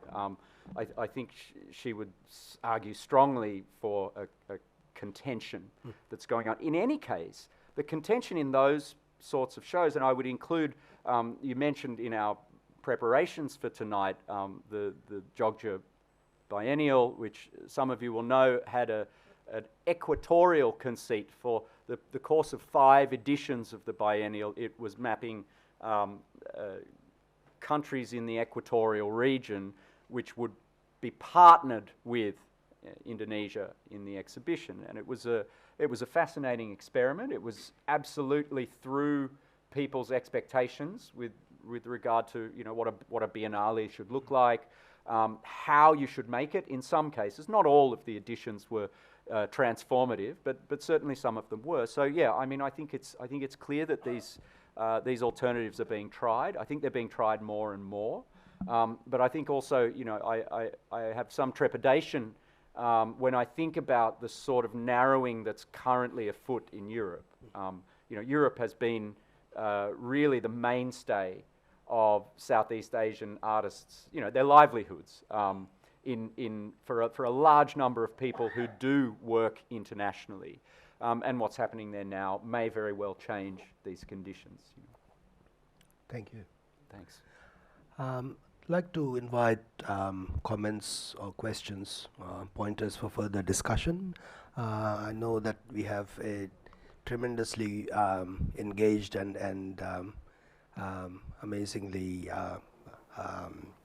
erudite number of individuals here, and it would be a pleasure to hear from you. If I could just repeat the previous invitation, please say your name and, if you like, your institutional or professional affiliation.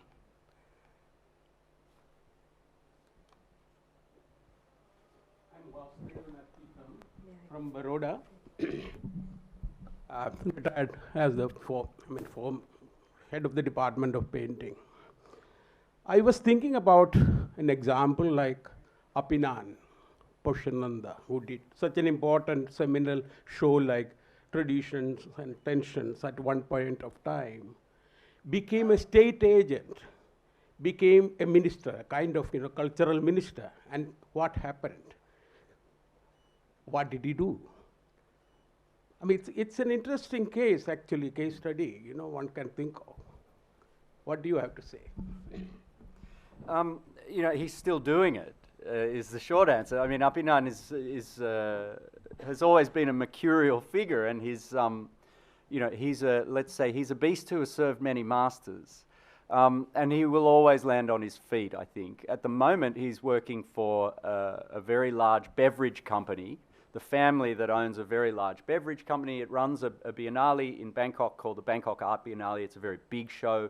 It's very much a global show. It has, as far as I know, no real pretensions to being Asian, to articulating an Asian anything. It's really a kind of global contemporary art show more than anything. And this is, in many respects, the kind of opposite side of the political spectrum that he's now working for to the people he was working for when I arrived in the region. In fact, Apinan gave me my first job in Thailand. And in those days, we were working for Thaksin, who was the very divisive populist prime minister whose government had sort of shaken up the way that the patronage system worked and really had the royalists running scared. It has taken them 20 years to get the upper hand, the royalists, to get the upper hand in that dispute. Apinan over the years has kind of moved in the middle. As you said, he was a very powerful bureaucrat at one point. When I moved to Bangkok in around 2004, he was just setting up an Office of Contemporary Art and Culture. Now, this is a perfect example for answering your question. This is a very small agency in a very large bureaucracy, in other words, invisible, but which nevertheless, for all of its limitations, and trust me, there were many, was nevertheless promoting contemporary artists from that country at home and abroad who were making things that were not going to be picked up quickly by a market, who were making things that were perhaps demanding a little more of their audience than the bureaucratic networks of exhibition demanded. Certainly much more than the very paltry market was doing. So this was a hugely important step, a massive contribution that he made setting that agency up. It's still going strong. It makes bad decisions and good ones, of course, but it's very active, and in fact it's been instrumental in diversifying the pathways and the number of different sorts of platforms that artists can practice in. Not so much funding. It's not very well funded, but I think that could improve. So these contributions on both sides of a political spectrum that Apinan has made, I think, need to be looked at in a sort of fine grain, because sometimes collaboration is not necessarily a bad thing. It hasn't necessarily worked out badly for artists. So I'd be pretty cautious about generalizing, actually. But his legacy is huge. I have a question up the front here. Please just wait for Latika to bring the mic. Thank you. My name is Ravi Sundaram, and I'm with an organization called Sarai. It's a part of CSDS in Delhi. So it's a conceptual question. It's not on the actual facts of your presentation, because I really liked what you said, and I liked your provocation and your revisiting of a certain historical archive. So I'm curious about one thing. There's a particular caesura, if you like, from the 1990s to the present, and it goes something like this. You have the period of the Cold War, where the idea of this region, this particular region, is constituted by war-making and violence, war-making, anti-communism and violence. And then that sort of stops after maybe 75, the massacre in Bangkok, and that remarkable image that we still have of the students lying on the ground, right? The kind of closure of that moment, and the Indonesian camps. And then you have this moment of the 90s, which is what you're revisiting in a sense, as a kind of flash, as a kind of something that erupts. And then you have the more contemporary global moment, where you have institutional speculation, trying to frame this notion of a canon, right? And then you have these collectives, which are very different from the 1950s, 60s, progressivist, Communist Party linked collectives. So where would you place historical memory here? Because whenever we revisit and reframe something called a canon, there's a cannibalization of historical memory. And we see this a bit with some of the stuff on Bandung, some of the stuff on this whole national mythic of the 50s and 60s. Where does this fit in this? And where do collectives, which are outside this, how do they address this? Because it speaks to the question of the political aesthetic that you're talking about. Thank you for the question, Ravi. It's a great question. It would require me to really sit down for a few days. The first thing I would say is that in the trajectory that you just sketched very quickly and eloquently, I think there's the story for me is discontinuities anyway, right? And so even to say that our parameters are going to be collectivism, say, I think you're talking about a very motley bag of collectivisms, in fact. And this is the question: is there actually anything remotely sympathetic between one collectivism and another? And in many cases, exhibitions like the ones I've talked about have totally glossed over, when they've actually managed to show collectivism, have really glossed over the differences between them. So, I think, for example, if you're talking about Indonesian collectives, which many people are these days, for obvious reasons, there is a history of collectivism in Indonesian art, pedagogy and making and showing that is longer than the history of the academies, right? It's actually, that's the main line. And the arrival of academic modernism is, if you like, a kind of puncturing of a continuum that probably deserves to be the central history, actually.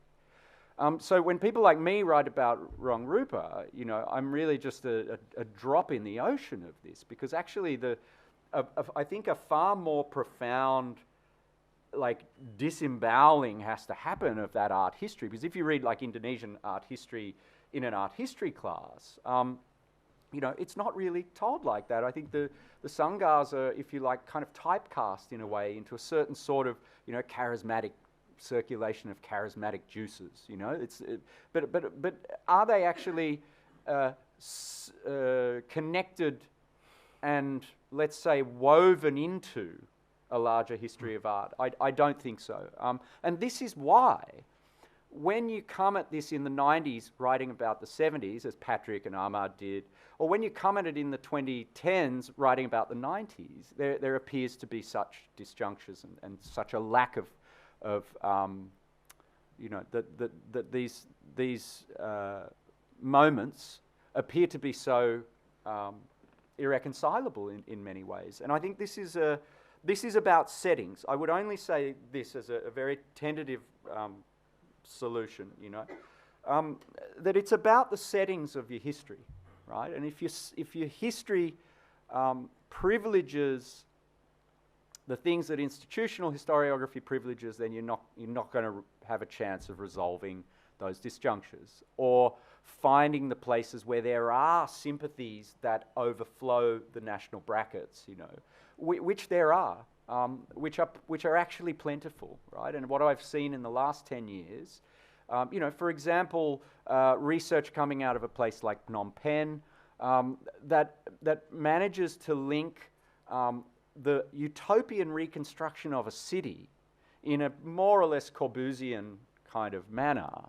with contemporary art practice ever since, right? And I'm referring to not just to Pamela Corey's book, which is about Vietnam and Cambodia, but also to the work of researchers on the ground there who are leading, you know, fairly informal sort of grassroots investigations of those histories. So, you know, I mean, I think this is that is an absolutely transnational art history.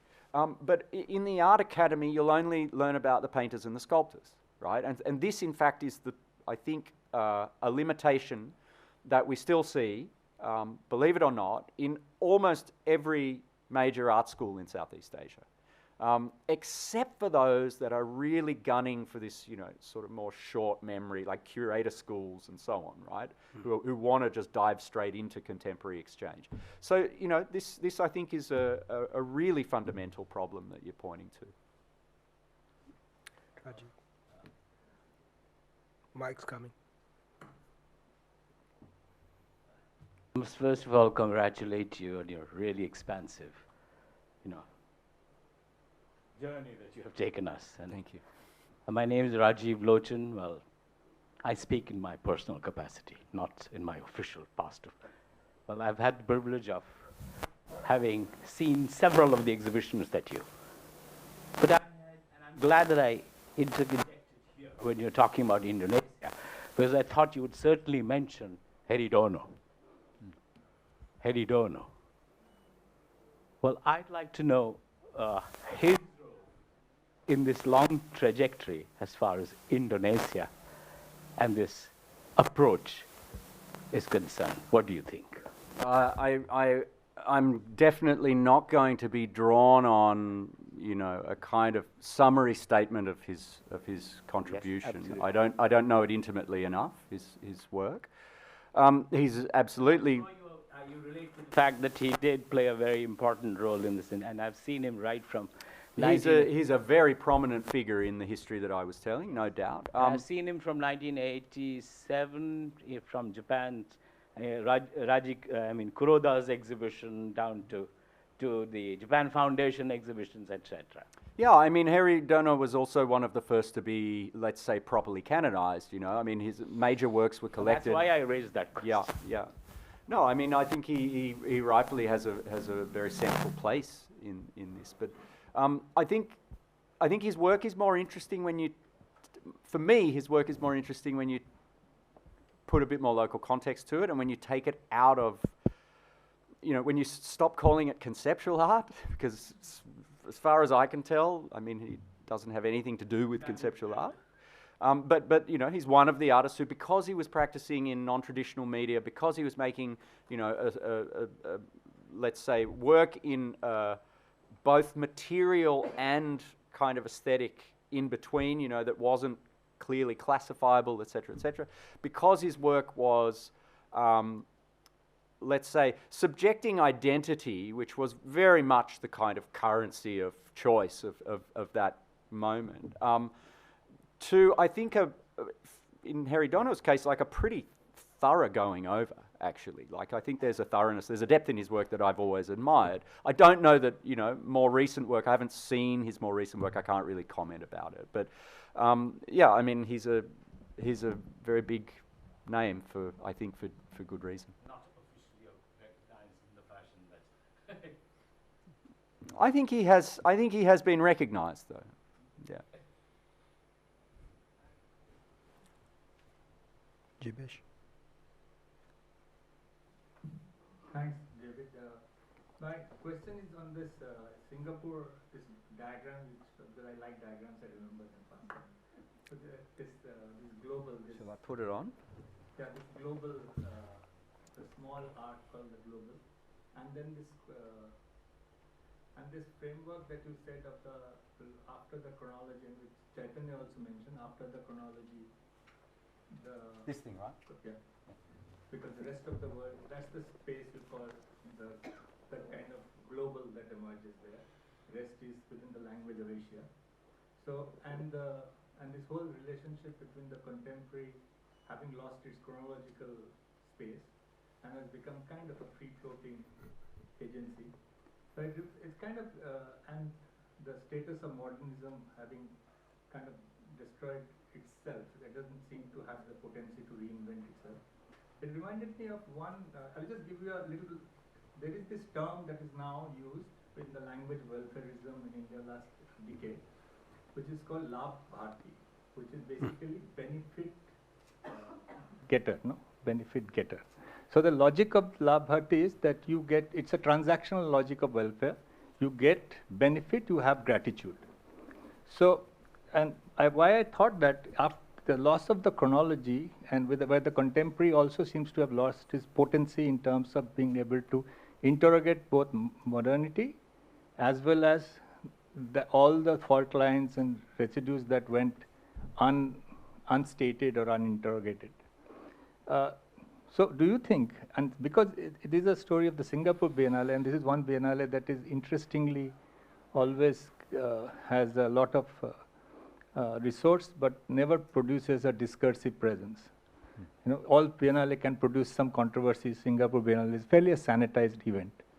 So do you think that there is a Labh Bharti relationship to the contemporary, which is basically a transactional shift has happened, which is not ideological?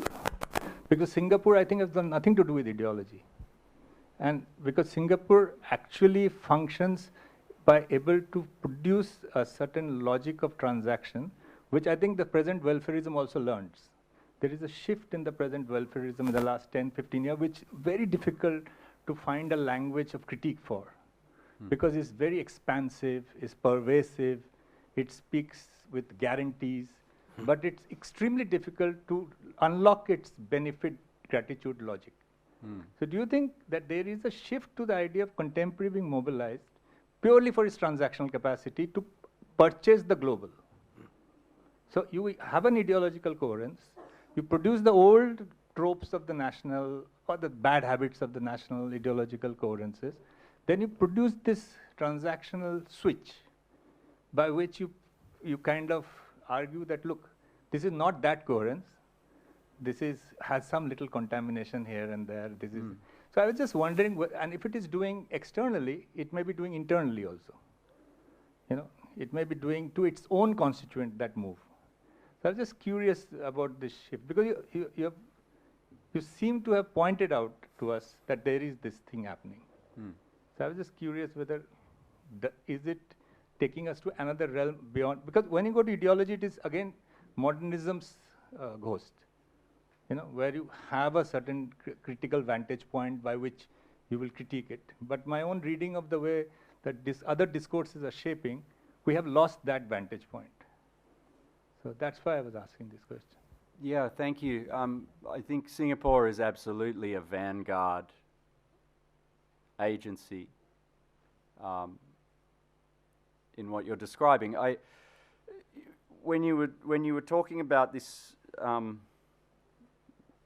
this habit or knack that it has of purchasing or accessing contemporaneity, my thoughts turned back to the first Biennale, which was very much a kind of global exercise, right?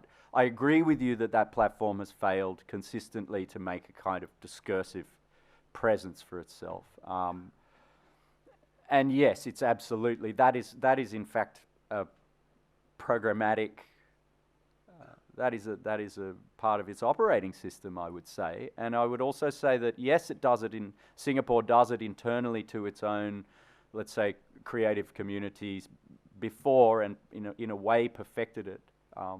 the sort of the recuperation of the rougher edges, and I would imagine it's learned that outside of the arts, actually, because until pretty recently, the state in Singapore was almost perfectly ignorant of and indifferent to visual culture. The National University where I work, for example, still has no department of studying art. And this was very deliberate, right? In I think it was about 1967 or 1968, the founder of Singapore, Lee Kuan Yew, famously said that art was a luxury we can't afford. So nation building in that place had this imperative in a way hardwired into it for a very long time. When it unlearned that, which is really the period that I'm talking about, there was a famous position paper, like a white paper commission that was delivered in the year 1999, I think, or published in 2000, that set out the vision of the so-called Renaissance plan for Singapore and how they would make it into a global hub for transactions of this nature. It's very legible. It's very coherent and sort of straightforward plan. You can read it. You can answer your question by from the ministry. And this is what I also say to my students, mind you, when they say, oh, you're saying all these things about these exhibitions, and we're going and seeing these exhibitions, but my students will often say things like, but the curator's text doesn't put it like that. Why aren't you? I don't read the curator's text. If I want to know what's happening in the arts, I read it from the ministry. There's no critics. There's no media. You get a press release from the ministry if you want to know what's happening, So this, I'm exaggerating maybe a little, but not that much. And this is how Singapore works. It's actually what you were describing happened I think outside of the arts. I would think that the same thing was necessary in the universities in the 70s. And so bureaucrats learned, what it meant and how to transactionalize in that way. And yes, access to the contemporary. You look at the first two editions of the Singapore Biennale, which were, massively embracing of a newly burgeoning global circuit, a newly burgeoning global economy of art. Of course, when the IMF and World Bank met, the activists who are listed as welcome by the IMF and the World Bank were not granted visas, and in fact, a few of them were deported. And then Singapore sort of wound that back a couple of weeks later or a couple of days later. So, I think it's clear in politics. What you're describing is very clear in politics. I think doing it in the art world is a kind of afterthought, actually. That's my off-the-cuff response. A question from Geeta Kapoor. I'm Geeta Kapoor, and I'm a writer and critic and curator. I want to link to the two questions preceding, the two preceding questions, one from Ravi and one from Jibesh. Ravi used the word historical memory, and Jibesh critiqued with very specific reference to Singapore and by alongside as a side comment to the Indian contemporary transactional contemporaneity. I had a question already which links these, and the question is then not about Southeast Asia but to you. That you use the word contemporary as a free-floating signifier. It runs through your discourse today. It runs through your lecture today. And at one level, it's a placeholder for many questions that could be raised historically to the contemporary. And on the other hand, it's also a way that you critique the transactional nature of art practice today. So they are both a use value for you and a critical use value for your today's exposition, because then it allows you to not go into a critique of modernity and the critique of ideology, and you're using this as an alibi for all the critiques that you might have in your intellectual makeup. But the word contemporary should be subjected to a huge amount of critique in itself, because it is deliberately, its insistent use is deliberately illusory. It's deliberately elusive, not illusory, elusive, and it allows one to happily not use the more agonistic means that the historical produces. And it's interesting that there was a very important seminar that took place, which was called, the conveners were O'Quee and Terry Smith and Nancy Condi. And Terry Smith has been your teacher, as you told me yesterday. And they were so committed to the use of the contemporary that any use, any recall of the historical modern was more or less banned. I mean, Frederick Jameson's contribution was not included in the book because he insisted in historicizing the modern and then coming to the contemporary. And I wonder whether, well, as a side, as a related comment, I would like to say that at the end of his life, or the last 5 years of his life, O'Quee insistently used the word living historically in the present. So in the present must also always include the historical memory, as Ravi said, or all the struggles with the historical modern. There can be no contemporary which does not look back into the historical trajectory to which this elusive word, which can change any moment, because the contemporary is in that sense atemporal. It is transient. And within this contemporary, to make within this paradigm of the contemporary, to make the collective, the informal collectives, the vanguard, as so to speak, not to use, I mean, you won't use the word avant-garde because it has a very contested historical memory, but to make them the locus of change, or a locus of bringing to bear the incipient democracy into a realized democracy, the dream of making that, seems to me too quick a move if you haven't sufficiently historicized how this contemporary is annotated through, at least from the post-war period, if not longer, and which should include the historically important moments from the non-aligned, the Bandung Conference, to the massacre of the Indonesian Communist Party, to various such points. Otherwise, what is this dream of the contemporary which a informal collective will produce? Absolutely. What you've said makes me think that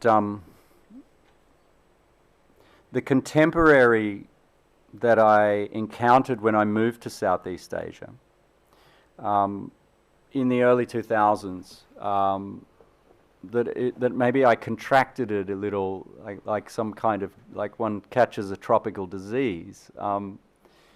In a sense, what I was interested in when I looked at what was happening in the Thai art scene, I was interested in the fact that multiple kind of groups had a claim on the word.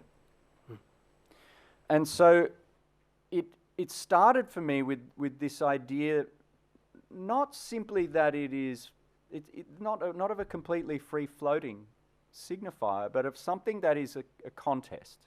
Right? So I was interested in that contest, that there were 3 or 4 different kinds of contemporary art that were all professing to be contemporary, as opposed to something else, not always as opposed to the modern, but often. And that, yeah, precisely, that very few of them actually referred to modernism in any meaningful way, right? Whether you're talking about neo-traditionalists who were in denial about the fact that their art was modern art in some cases, or whether you're talking about people who had joined this kind of identity play, identity discourse, with some irony or some hint of reflexivity, and there were many of them too. There was no, it seemed to me, there was no appreciable reckoning with local modernism, right? And so in a way I was stuck, because I don't read the Thai language, in a way I was stuck with what I had, that I learned art history in that region largely through contemporary practitioners, actually. And, I'm not a linguist. I don't have the skills to get, to bury myself in the literature of these places. So in a sense, there is a shallowness to my treatment of the contemporary. That is partly why I think I refuse to treat it as a periodization, but prefer it as largely like you say, a cipher, something that can be moved around, something much more plastic. The other thing that your question makes me think of is in the study of the collective. I hope that what I said in response to Chaitanya's question is not taken as in a general sense as any kind of position. My position is not that the collective is the savior. And I think a lot of these collectives are themselves sometimes quite illiterate when it comes to modernism. That's changing, but that's certainly something I would say of Ruangrupa. I would say Ruangrupa was deliberately immune to Indonesian modern art, right? They immunized themselves. They refused to historicize themselves for a long time, and they in a way immunized their discourse, and the discourse that they were producing. It was a discourse of many things. It was a discourse of collectivism, of course, but also of urbanism. There was a lot of sociological material that they were reading and sharing and teaching. It was a very diverse kind of salad of literatures and vocabularies. But modern art was not one of them. And that I would guess is probably to some extent a general characteristic of art collectives in the region in this period. I'm tentative about that, but I think that's pretty common. There's an interesting paper written by a colleague of mine in Singapore. He actually works at another university, Roger Nelson, where he's writing about the apprehension amongst Khmer artists that, as he puts it, performance is contemporary. And he writes about a specific moment where a new generation of artists emerge and find opportunities. And two things kind of, from memory, if I remember him correctly, the two things kind of characterize their work as a group. They're not a collective, but as a generation. One is that their facility with photomedia and photomedia documentation, right? Which marks them very distinctly from the previous, what have been called the first generation of contemporary artists in that country. Secondly, their shared apprehension of performance as contemporary, right? And I think the article is actually called, quote, "Performance is Contemporary," right? And this kind of thing went on all over the place. I'm only giving you, in a sense, a kind of tourist's answer, I'm sorry, but what I detected in many places where I was trying to do research and to work was that some of these tropes of international contemporary practice, be they the relational sometimes, be they the socially engaged. When I arrived in Thailand, all anybody wanted to talk about was socially engaged practice. This is a phrase that I literally haven't heard for 20 years, since. But everybody was into this idea that there was a socially engaged Buddhism, there was socially engaged practice, and that was contemporary, right? That was what marked certain groups of people as, proper to their present socially, right? So these attributions or these attributes, right, actually do come and go lightly often. And I'm interested in how artists capitalize on that. I'm interested in their transactional prowess, actually. Not when they're doing it in a craven, you know, or purely opportunistic way. But some of the very good artists do it, you know, and I can't sideline them for their facility with the transactional, I guess. That's, yeah. It's just added information. We all know that, for instance, when the Chinese contemporary art broke into the scene, 89, 1992, they said that they don't know what modern art was about. They're not interested in modern art or modernity or the questions that are raised art historically about the modern, and that they are avant-garde artists. They didn't even say contemporary, they said they are avant-garde. Yes. And that's the early 90s. And I think there was already the ground for it in Southeast Asia. I know, for instance, that Jim Sopankat and up to FX Harsano, who's a wonderful artist, that they actually saw themselves avant-garde in a specifically conceptual sense. And you say that the Southeast Asian artists in general, but I know for certain in Indonesia, they would use the word conceptual. Yes. And that is why when that global conceptualism, the book with Kemnitzer and Janet, Rachel and yeah, Jane. Jane Faber. They asked me to write a version of the conceptual in Indian art, and I thought about it, and I said, I think truly we cannot say at that moment that we have conceptual art. Whereas Southeast Asia, Indonesia, and everywhere were using the word conceptual art very freely, and the performative was very important part of that notion of conceptual art. And the performative can be reflexive, and it can be totally non-reflexive. And I think that a lot of, if I may say so, Southeast Asian performance art was quite both amateur and not reflexive. My limited knowledge of it seems to incline me towards that. So there was a skipping, actual historical skipping of the critical points in which 20th century art has developed. I mean, they would not associate themselves with Soviet conceptualism. They would see themselves as conceptual in some present international context. Yes. So there was not even that degree of historicizing. Well, global conceptualism, I think, facilitated that with aplomb. Sorry? With aplomb.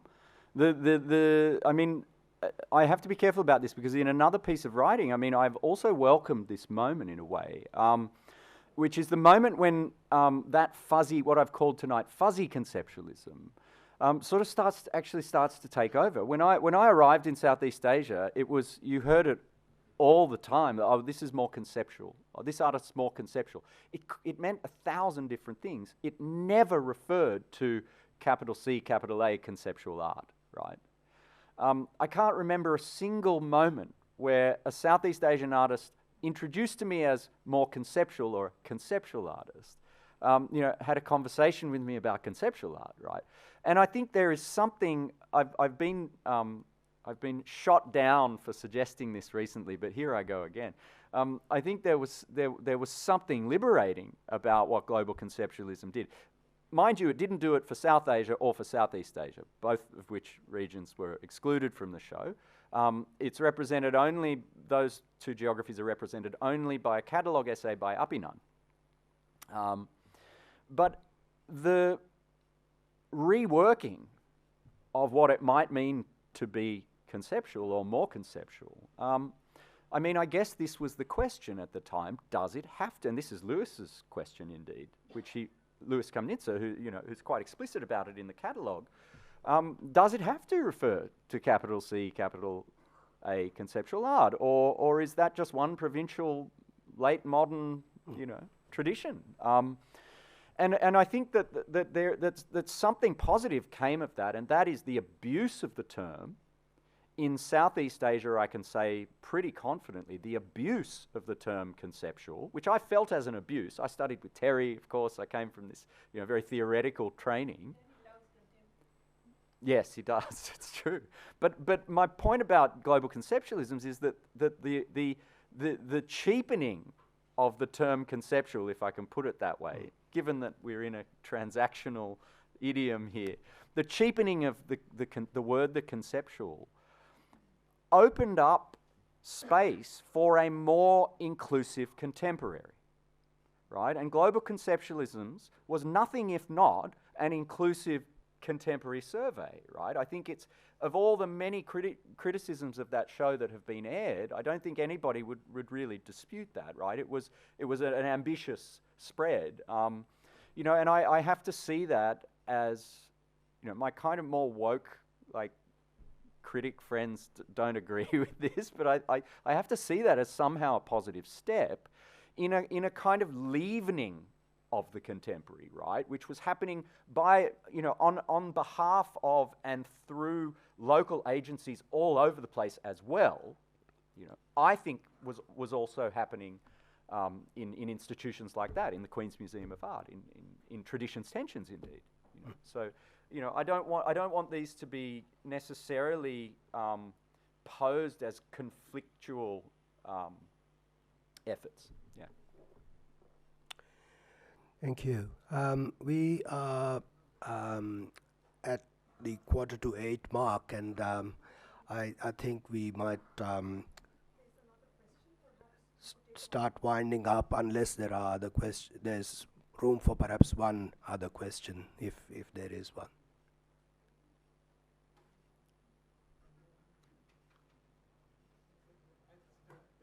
Yeah, Jibesh.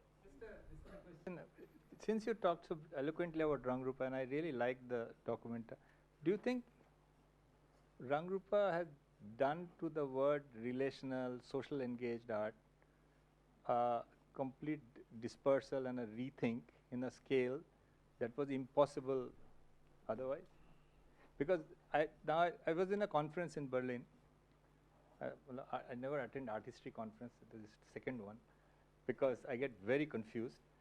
But it was fascinating is how much limit it has produced in and this idea of the provincial histories. Even Benjamin Buchloh was aware that what he was writing through many of the artists whose friends, and the way after a certain time you are primarily writing through your friends.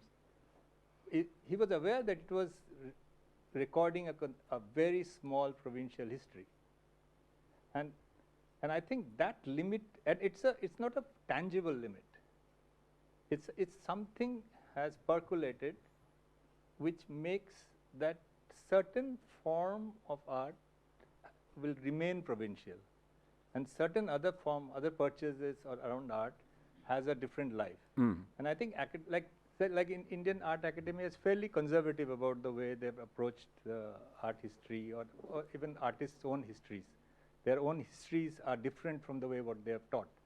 But what is interesting is now, the last 10, 15 years, this presence of this air, this intangible air of a limiting and then a new horizons is kind of working. And since Rangrupa didn't write a curatorial text, and this is I think, compared to Okui, who not only wrote, he traveled the world writing it.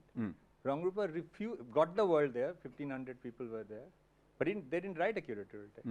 So do you think, would you think that this is something that is it's like opposes the bureaucrat curator formation of the Asia? Not really. Yeah, I mean, I think sort of in a structural sense, maybe. You know, formally, maybe. But no, I don't think that's how it will be historicized. I don't think that's how it's played out, because I think when they got into trouble, they were not well prepared. And for me, this is really just a personal kind of response. When it was clear that the organization also was not behind them in a thorough way, and when they sort of, you know, really got into trouble there, they were not prepared. They were not prepared to defend themselves. And for me, this is where, and I've written, ironically, I've written about them as the curatorial, right, as a kind of inherently curatorial agency about that group. And I think this is where I was wrong. This is where I was proven wrong, because for me, curatorial responsibility definitively required a statement, right? And I link this actually to the not wanting to be authorial, right? The not issuing a curatorial kind of treatise as part of your exhibition, which I'm much happier to let slide as it happens. But I somehow suspect that these are linked to the same nerves, you know, the same nerve paths that leads them, I think, maybe to valorize not writing, to valorize the non-authorial as a kind of curatorial stance or posture. The other thing that occurred to me when you were speaking was that performance, I mentioned already that performance was one of these qualifiers. The performative was one of these qualifiers that had a tremendous currency for contemporary artists in Southeast Asia. Exactly what you just described happened with performance, and I agree with exactly the way Gita has just characterized Southeast Asian performance art. I found most of it, you know, very unadventurous actually, and quite formulaic.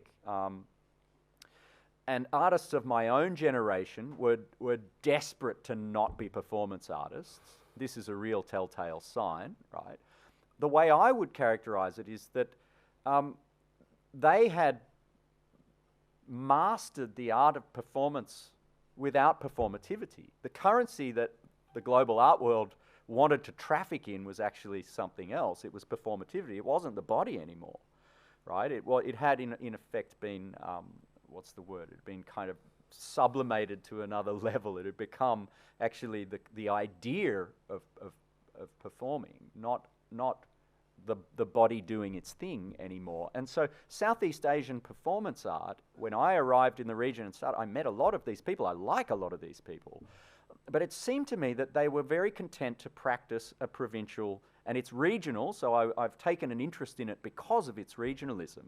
It was the first really well-connected, plugged-in regional network that Southeast Asia really had, I think, when it comes to actually making work, helping one another to make work, showing each other's work, and so on. It was an incredibly important set of channels, right? So platforms like Asiatopia, Future of Imagination later in Singapore, indeed the Artist Village, you know, and NIPAF, which is a Japanese organization. Like these organizations played a huge part in